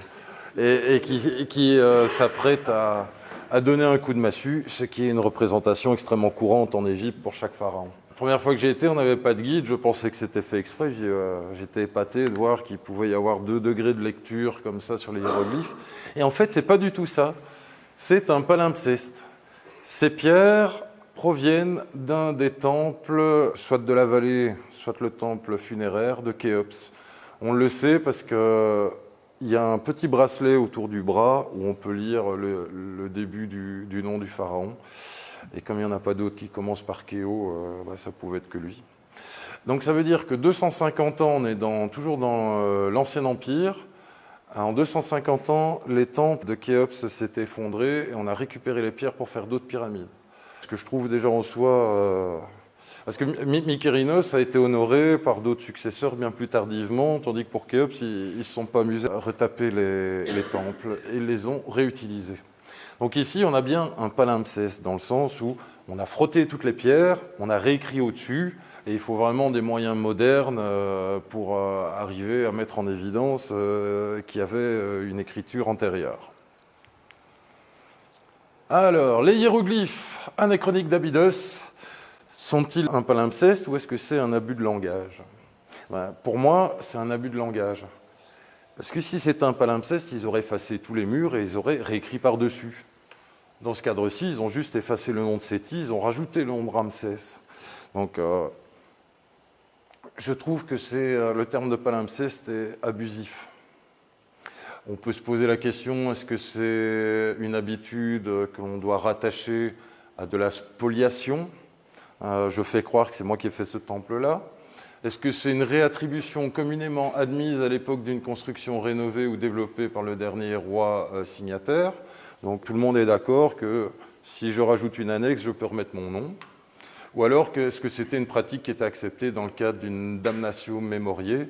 Il y a des hiéroglyphes, par exemple, de Toutankhamon, comme il était encore rattaché à l'hérésie de son père, on a effacé pas mal de ses signatures. Je ne sais pas exactement si on est sur la spoliation, la réattribution, la damnatio memoriae, mais c'est très courant en Égypte qu'un pharaon réécrive son nom par-dessus le nom d'un prédécesseur, ce qui n'est pas peut-être dans la technique, mais pour moi, ce n'est pas un palimpseste, on n'efface pas tout le reste. Que nous disait notre brave Faustine? On a une explication scientifique que les égyptologues ont donnée, que l'on cache. Un petit rappel, les égyptologues, les historiens de l'art, comme les médecins d'ailleurs, ne sont pas des scientifiques. Ce sont des études de lettres, c'est un art qui se pratique et qui va utiliser des outils scientifiques qui peuvent être très spécifiques. Se prétendre scientifique quand on est historien de l'art, c'est comme se prétendre ingénieur en automobile quand on est en possession d'un permis de conduire. Je sais utiliser l'outil, je ne sais pas le créer. Donc, les égyptologues, archéologues sont censés nous donner une expertise, c'est-à-dire une explication logique, probable, de bon sens, congruente avec le contexte archéo-historique, connu éventuellement, confirmé, affiné ou contredit par des outils scientifiques qui eux-mêmes ont leur propre biais. S'il ne faut écouter que les scientifiques, alors pourquoi écoute-t-on ces vidéos? Cette dame n'est qu'historienne de l'art, finalement. Pourquoi vous m'écoutez? Moi, je ne suis que médecin. Mais moi, ni les archéologues ni les médecins ne sont des scientifiques. Nous ne faisons que profiter des outils que la science nous crée, outils qui ont leurs propres biais, leurs propres limites. On va parler de communauté scientifique. J'ai jamais été invité à aucune réunion. Quand est-ce qu'ils se rejoignent? Donc on voit bien que c'est une notion assez vague pour essayer de faire passer pour une vérité un consensus. Et comme je vous expliquais la fois passée, la science c'est l'art de douter, donc il n'y a pas de consensus en science, normalement, dans la logique. Est-ce que ça fait de ce scientifique autoproclamé le porte-parole des résultats d'une machine? Et on parlait d'usurpation, mais se présenter comme scientifique quand on est historien de l'art, je trouve ça quand même assez marrant. Cette dame serait-elle une pseudo-scientifique alors qu'elle dénonce tous les pseudo-archéologues? Alors, l'indéfinissable et le syndrome conceptuel, j'en parlais tout à l'heure. Quand on définit, on doit prendre parti, choisir des critères. Ce choix va en dire beaucoup sur nous-mêmes en tant qu'individus ou société et sur notre envie de moduler ou idéaliser la réalité. Exemple, en France, on va parler d'ancien, de moyen et de nouvel empire. En Angleterre, on va parler de Old Kingdom, ancien royaume, New Kingdom, etc. Pourquoi il y a cette différence? L'égyptologie, c'est l'époque où Bonaparte, futur Napoléon, va en Égypte et il va créer son empire. Champollion, c'est au début de l'empire de Bonaparte. Il s'agit de se légitimer. Donc, en parlant d'empire égyptien, on veut se situer aux yeux du monde en tant qu'empire puissant qui va laisser des traces tout le temps. En Angleterre, c'est tout autre chose. Ils ont vu les résultats de la Révolution française en France. Et plus de ça, l'Angleterre est un empire maritime depuis 2 ou 3 siècles, tandis que la France, ça a duré le temps de Napoléon. Donc il s'agit de réaffirmer la valeur d'un royaume. pour lutter contre ces idées révolutionnaires. Donc voilà, la définition qu'on va donner au régime politique égyptien va dépendre de la propre réalité. On dit beaucoup sur l'Angleterre et sur la France. Et pour la petite histoire, ils ont à la fois tous les deux raison et tous les deux tort. L'Égypte antique a été un royaume tout au long de son histoire, sauf à l'époque du Nouvel Empire, où effectivement, ils avaient une influence sur les pays mitoyens, extérieurs. Autre exemple, français, Thoutmôsis III est décrit comme le Napoléon d'Égypte. Quel grand conquérant! Thoutmôsis III, c'est 17 campagnes victorieuses, et c'est un empire qui lui a survécu 300 ans. Napoléon, en Égypte, il a perdu, en Russie, il a perdu, à Waterloo, il a perdu, il a fait quelques belles campagnes entre les deux, et son empire est mort avec lui. Thoutmôsis, le Napoléon d'Égypte.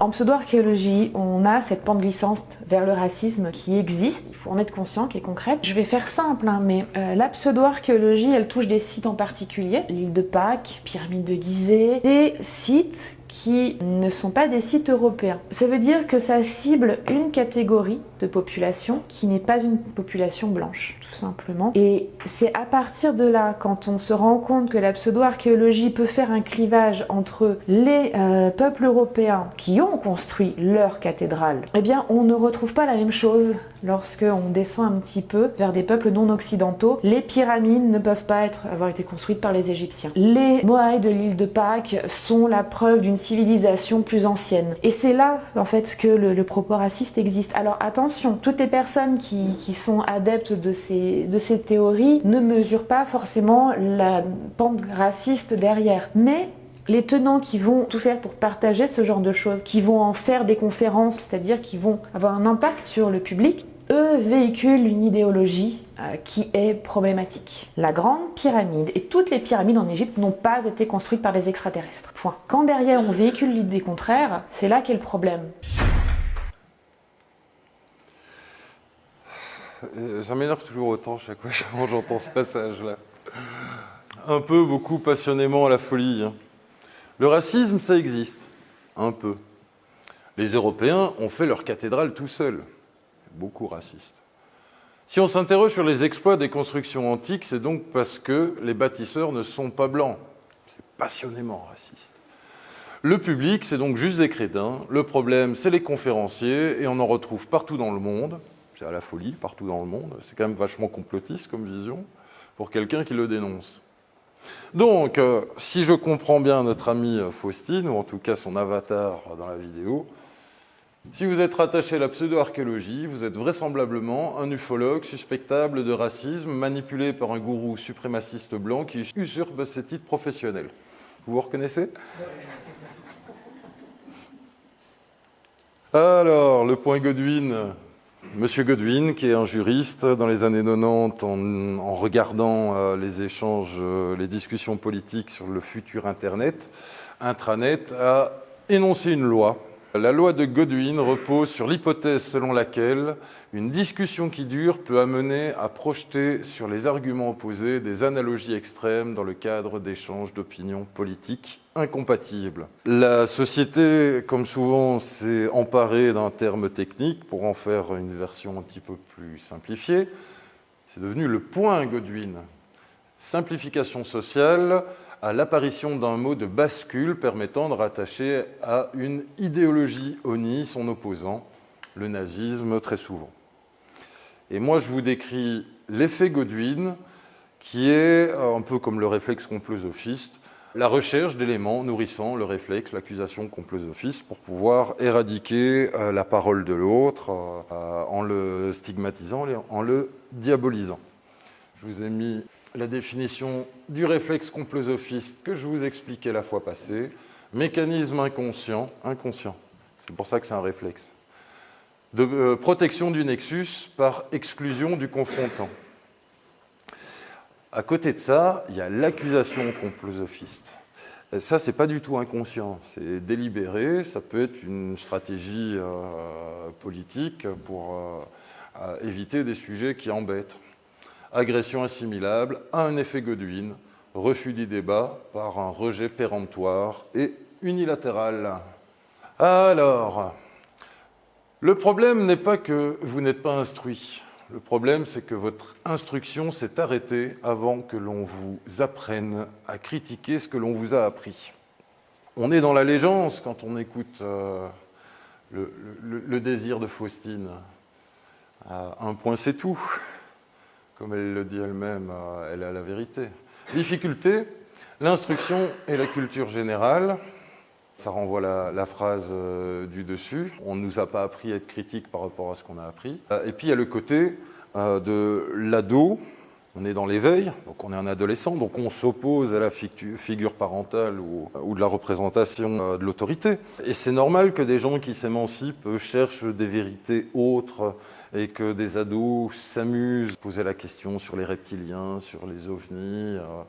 Et puis, il y a plein de questions pertinentes qu'on peut se poser sur ces sujets. Mais ce que notre ami Faustine oublie, c'est qu'on ne reste pas un adolescent toute sa vie, qu'on évolue. Là, je vais vous prendre l'exemple d'une amie que j'ai rencontrée en Égypte qui nous expliquait qu'elle venait carrément de ce monde d'ovnis, de reptiliens, etc. Et qui, en lisant, a elle-même évolué, pris beaucoup sur la mythologie, sur l'histoire, etc. Bon, rien n'est parfait. Quand je discute avec elle, elle m'explique qu'Hatshepsut est le prototype de la femme émancipée, alors que pour moi, c'était plutôt un problème d'ego qui a fait qu'elle a mis son empire en difficulté à cause d'un problème narcissique. Mais on voit quand même que depuis les reptiliens, on a des gens qui peuvent tout à fait évoluer, acquérir une connaissance honorable, voire même extraordinaire, en étant partis de théories qui étaient au départ complètement fausses. Donc, les adolescents évoluent, ils ne restent pas nécessairement figés non plus dans leurs croyances. Alors, mythe, personnification, singularisation d'une série d'événements dont il faut garder la mémoire. Par exemple, le déluge, est-ce qu'il y a eu un événement mondial ou est-ce qu'il y a eu plusieurs déluges qui ont touché plusieurs civilisations, ce qui va faire qu'on va avoir des mythes similaires qui vont apparaître mais qui représentent des événements différents. Civilisation avancée, avec Platon, on a entendu parler de l'Atlantide, on a l'autre exemple de Mu. Je vous conseille la vidéo Sodome et Gomorrhe sur la chaîne Arcana. Je vous ai présenté Ludovic Richet tout à l'heure, qui donne de très beaux exemples de liens entre mythe et réalité. Je l'ai vu il y a longtemps, j'aurais pu vous en citer un de mémoire. Graham Hancock, dans Civilisation engloutie aussi, qui s'est beaucoup interrogé sur la notion de déluge et sur les liens historiques entre les différents mythes. Il a fait 2 bouquins qui sont assez intéressants, si ça vous en dit. Et puis, bien des mythes n'en sont plus. La ville de Troie n'existait pas, c'était un mythe. Our et Sumer, la patrie d'origine d'Abraham, c'était des mythes jusqu'à ce qu'on les découvre. Le roi David, c'était un mythe jusqu'à ce qu'on retrouve cette stèle qui fasse rentrer définitivement son existence dans l'histoire. Et puis toute civilisation se construit sur les civilisations qui l'ont précédée. Je vous ai parlé de Fulcanelli et des messages alchimiques qui ont aidé à composer les représentations des cathédrales. Nos cathédrales ont hérité de l'Égypte le fait que c'est des monuments en pierre qui sont orientés, le récit alchimique, ces notions de procession. On baladait les statues en Égypte du temple d'Hathor vers le temple d'Horus, par exemple. On fait encore des processions. Je pense aux marches Saint-Roch dans ma région en Belgique, où on balade la statue de Saint-Roch qui a repoussé la peste. Question d'étalons, même sans rentrer dans l'archéologie alternative, on sait que la coudée royale égyptienne était utilisée au Moyen-Âge ou à la Renaissance, je ne sais plus, dans nos contrées. On héritait la pierre, le monothéisme, la Trinité, le jugement dernier. Beaucoup d'influences. Et ici, la représentation, c'est le château de Chambord, qui est aussi célèbre pour toutes ces gravures, si je peux appeler ça comme ça, qui ont aussi un enseignement alchimique, paraît-il. Donc la démonstration a été faite plus haut que sans l'héritage des Égyptiens, nos cathédrales ne seraient pas ce qu'elles sont. Bon, si vous voyez la photo, on ne doit pas tout aux Égyptiens, il y a des choses qu'on a fait tout seul. Nonobstant les connaissances que de nombreux chercheurs leur prêtent, là j'ai parlé de choses concrètes, on peut parler de pi, de phi, du mètre, des données géodésiques, du quadrivium et tous les sujets que Quentin explore, qui font le lien aussi entre l'Égypte et notre civilisation. Toute civilisation se construit sur l'héritage. Sur quelle civilisation les Kémètes ont-ils bien pu se baser? Merci. Je vous donnais l'exemple la fois passée de la pyramide à degrés de Saqqara, dont l'étymologie viendrait peut-être du mot ziggurat. C'est les mêmes consonnes, grosso modo, et chaque fois, c'est des structures qui ressemblent à des pyramides à degrés. Il y a une explication qui est tout aussi valable au niveau de l'égyptologie, qui disent que Saqqara, ça vient du dieu Sokaris, qui est un dieu du désert et un dieu de la mort dans la région de Thèbes. Donc c'est assez raccord aussi, même beaucoup plus que ma théorie sumérienne. Mais il se fait que les pharaons des premières dynasties se faisaient enterrer avec leur cour, comme c'était le cas à Sumer, en Mésopotamie. Au début de l'histoire égyptienne, il y a eu des enterrements sacrificiels, comme pour les tombes royales d'Our en Mésopotamie. Puis après, ils sont passés à autre chose.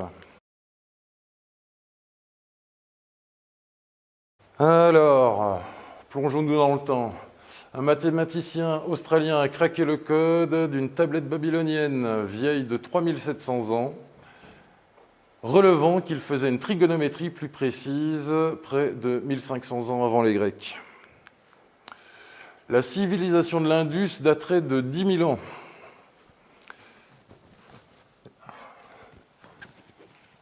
Ouais, c'est écrit petit. En gros, ce qui est écrit en jaune, c'est que l'auteur se questionne sur toutes les inventions que l'on attribue à l'Égypte ou aux Grecs et qu'il faudrait en fait attribuer à la civilisation de l'Indus. En bas, vous avez le site de Göbekli Tepe qui a obligé les archéologues à repenser à cette période de l'histoire, parce qu'avant la découverte de ce site-là, on pensait que on se sédentarisait avant de développer des croyances, des constructions religieuses, etc. Et puis on s'est rendu compte qu'il y avait déjà ces constructions-là. C'est moins 12 000 Göbekli Tepe. Donc c'est quelques milliers d'années avant la sédentarisation postulée par nos historiens. On continue à reculer. Datant d'entre 52 000 et 40 000 ans, cet art pariétal a été réalisé 10 000 ans plus tôt que ce que les chercheurs ne le pensaient jusqu'à maintenant. C'est à Bornéo. Crâne en Grèce. Un crâne retrouvé en Grèce date d'au moins 210 000 ans. L'arrivée d'Homo sapiens en Europe a été avancée de 150 000 ans suite à cette découverte. Ah, ça, c'est aussi extraordinaire. Une construction en bois datée d'il y a 476 000 ans. Homo sapiens n'existait pas encore, enfin sapiens sapiens. Donc c'est avant. C'est une construction, une espèce de porche en bois. On ne sait pas exactement ce que c'est, mais c'est gigantesque et c'est lourd. C'est pas un truc que des hommes des cavernes allaient trimballer pour aller faire la chasse ou pour se déplacer si leur tribu changeait de zone géographique assez régulièrement. Alors, plus vieille preuve de cuisson d'un aliment. On passe de moins 170 000 à moins 780 000. Le langage serait plus vieux qu'on ne le pensait, 1,6 million d'années. Tout ça, c'est des articles qui ont 5 ans. Je veux dire, on a de la chance de vivre à une époque où on se rend compte de la profondeur de l'histoire et dans des chiffres qui sont parfois ahurissants. Alors, la fois passée, à la recherche d'une définition correcte, je vous proposais de réfléchir à une civilisation. Comment est-ce qu'on va définir ça? Est-ce que, moi je parle de civilisation humaine, un peu utopiste, planétaire, comme ça, plus que des notions de nation, des choses ainsi, mais quand est-ce qu'on va définir ça? Quand il y a l'apparition de l'écriture, de la poterie, de la maîtrise du feu, quand il y a des rites funéraires, quand c'est le langage, quand il y a des outils.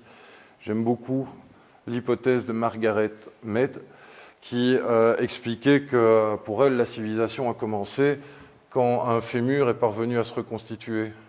Pourquoi? Parce que le gars qui s'est cassé le plus gros os de son corps, il est mort si on ne s'occupe pas de lui. Et si on ne s'occupe pas de lui pendant un an, il ne peut pas survivre. Donc pour elle, la civilisation est apparue à partir du moment où on prenait soin des autres membres du clan, même quand c'est compliqué.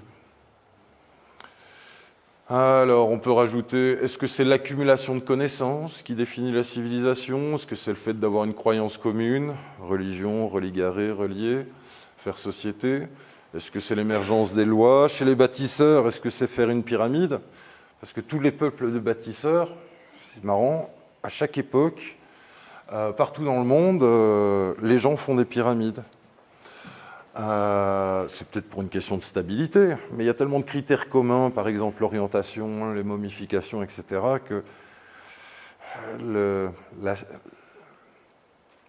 l'idée de juste c'est des blocs qui sont stables parce que c'est la forme la plus stable, et cette justification est un petit peu limite à cause de tous les autres points en commun chez ces bâtisseurs de pyramides. Jusque-là, je vous ai donné toute une série d'articles et de choses bien concrètes, bien matérialistes, bien archéologiques. La fois passée, j'expliquais qu'il peut y avoir plein d'hypothèses expliquant pourquoi, à certains moments donnés, il y a des idées qui apparaissent. On ne sait pas ce que c'est une idée, on ne sait pas comment ça se crée. Je vous avais donc parlé de l'inconscient collectif de Jung et de la notion d'agartha, c'est-à-dire le savoir et dans l'air accessible par tous, et par moments l'humanité arrive à se mettre sur les fréquences de ce savoir, et on va avoir des connaissances qui apparaissent à différents endroits au même moment. Toutes les lois de physique ou de chimie, vous avez toujours le nom d'un français, le nom d'un anglais. Il y a des enjeux politiques là derrière, mais il y a quand même des éléments qui font penser que cette idée d'être inspiré par l'air du temps n'est pas nécessairement complètement absurde. Et je vous ai sorti, je ne sais pas si on peut parler d'un article scientifique, mais plutôt une hypothèse, qui est l'hypothèse du 100e singe. C'est des anthropologues japonais qui ont étudié des singes sur une île, et ils se sont rendus compte qu'il y a un singe qui a appris que s'il va casser sa noix de coco sur un rocher, mais qu'il va... Non, c'est pas les noix de coco, c'est des patates douces. Il est cassé par terre, il les mange, il y a du sable, c'est pas bon. Tandis que s'il va les laver dans l'eau de mer, il y a du goût, c'est salé, c'est meilleur et c'est propre. Puis ses congénères vont l'imiter. Et passer un certain nombre de congénères qui reproduisent le même comportement, bizarrement, dans l'île d'à côté, les singes qui n'ont pas de contact commencent à développer le même comportement. Donc il y a l'idée qui passe, et on n'a pas de support matériel pour l'expliquer. C'est l'hypothèse du 100e singe. Pourquoi 100? C'est pour l'illustrer, mais passer un certain nombre d'individus, passer un seuil, le savoir se diffuserait. Pour dire qu'il y a d'autres hypothèses que des hypothèses bien matérialistes. Et je reviens dans ce que j'avais dit la fois passée. J'avais parlé aussi de l'hypothèse, j'avais appelé ça psychédélique, dans le sens où toutes ces civilisations antiques avaient des prêtres qui prenaient des produits pour rentrer en transe et rentrer en communication avec les dieux. Évidemment, ce n'étaient pas les mêmes produits, mais pratiquement dans tous les bâtisseurs de pyramides, on va retrouver ce schéma d'autorités religieuses qui consomment pour développer leur sens, et puis apparemment ça leur donne des idées de construction un petit peu similaires. Ça reste à prouver, hein, mais c'est pour dire qu'il y a plusieurs hypothèses pour la transmission des idées. Ça peut expliquer l'anachronisme, pourquoi il y a des pyramides en Égypte en moins 3000 et qu'en Mésoamérique, ça a apparu quelques siècles plus tard. Ils ont peut-être eu recours au même procédé, consommer un psychédélique pour être influencé. Mais comme ils ne l'ont pas fait à la même époque, mais qu'ils ont utilisé le même moyen, le psychédélique, ça pourrait expliquer qu'ils aient fait la même chose à des périodes différentes alors qu'ils ne sont pas censés se connaître. Alors, je crois qu'il y a encore quelque chose à nous dire, Faustine.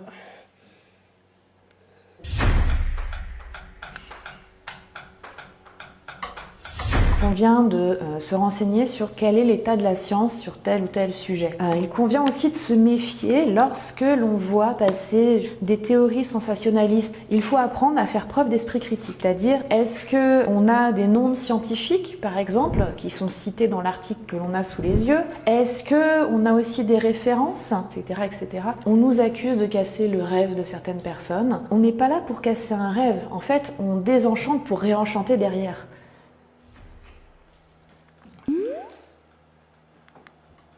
On désenchante pour réenchanter derrière. Je trouve, sans doute mon côté psy, mais je trouve extrêmement révélateur.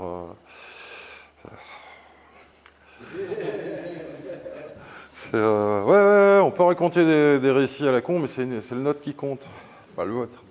Il n'est pas question de vérité, c'est un bras de fer pour savoir qui a le droit de raconter son récit. Alors, les experts, liste des experts délégitimés.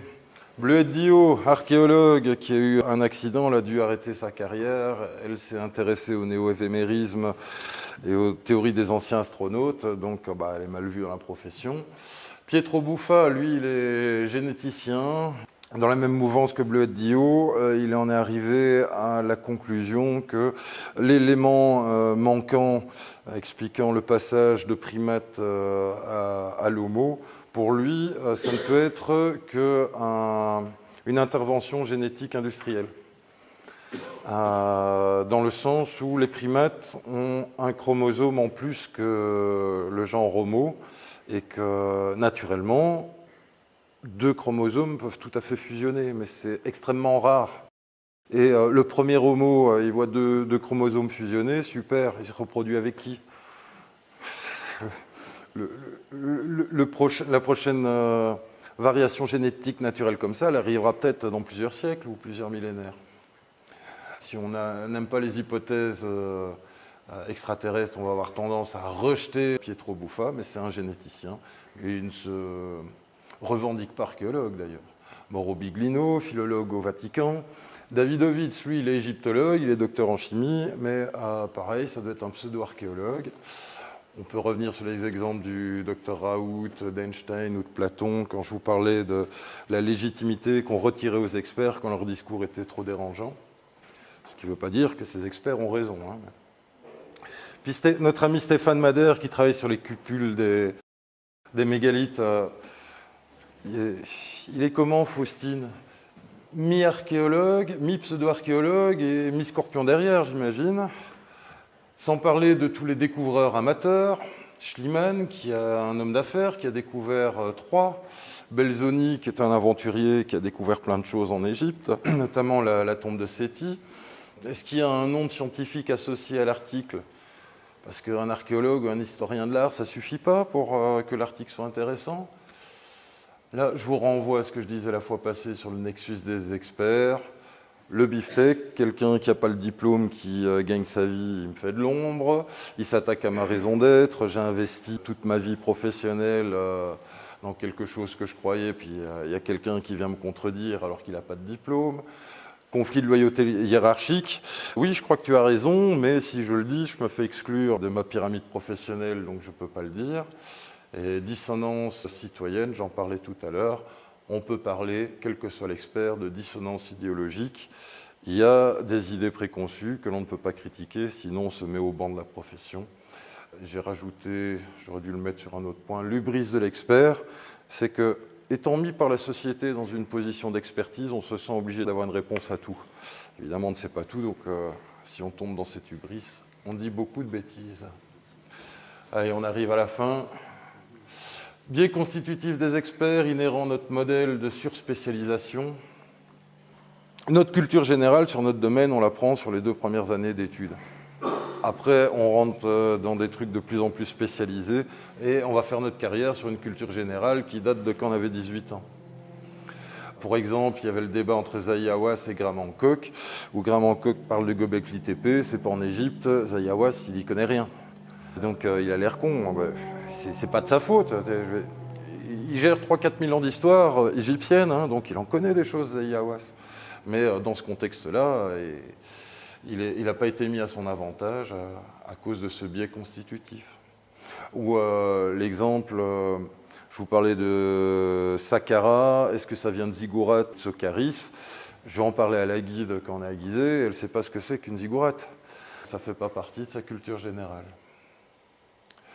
Chaque expertise a ses propres biais qui sont constitutifs. Le psy doit écouter son patient. Si le patient ment ou oublie des choses, c'est un biais. L'historien, s'il n'a pas de texte, il est emmerdé. L'archéologue, s'il n'a pas de vestiges, etc. Alors, concluons. À qui s'adresse cette vidéo de Cultea? Par exemple, quel impact ça peut avoir sur les défenseurs des théories néo-éphéméristes, sur les amateurs pris dans l'amalgame ou ceux qui croient aux ovnis? Je pense que c'est plutôt contre-productif parce que c'est être pris de tellement haut et ne pas avoir droit à une quelconque pensée ou réponse ou développement qu'on est dans le rejet. Donc cette vidéo donne l'impression qu'elle ne s'adresse qu'aux convaincus et rejette les autres. Ce faisant, la narratrice crée le clivage qu'elle dénonçait dans le racisme anti-pas blanc sous-jacent dans sa vision. Puis, autre truc qui m'embête beaucoup aussi, pour une vidéo qui nous fait une critique de « Ah, attention, ça peut être raciste, si vous ne vous en rendez pas compte, vous vous faites avoir, vous êtes un peu con », je me demande dans quelle mesure il n'y a pas une influence de la pensée wokiste dans ces raccourcis, où il faut être suprématiste blanc, mais elle se contredit parce qu'à un autre endroit, elle dit « Ah, mais des pseudo-archéologues, il y en a partout, il y en a au Japon, aux États-Unis, etc. » Bon, peut-être qu'ils étaient tous blancs expatriés, ça doit être ça. Comme s'il fallait être blanc pour être pseudo, archéo, histo, scientifico, quelque chose. Ce que je trouve très dommageable, car ça discrédite énormément de choses intéressantes dans cette vidéo. Par exemple, les adolescents vont s'opposer et risquent de tomber dans une croyance en quittant une autre. Par exemple, effectivement, il n'y a pas de vaisseaux spatiaux représentés à Abydos. Il y a une réécriture au-dessus. Est-ce qu'on doit appeler ça un palimpseste? Je peux entendre que c'est un abus de langage, je ne suis pas archéologue, mais je ne fais pas une vidéo pour expliquer aux gens comment ils doivent penser en utilisant des concepts qui ne sont pas clairs, voire contradictoires. Voilà un peu ce que je peux vous dire pour ce deuxième épisode. Je vous remercie de votre écoute.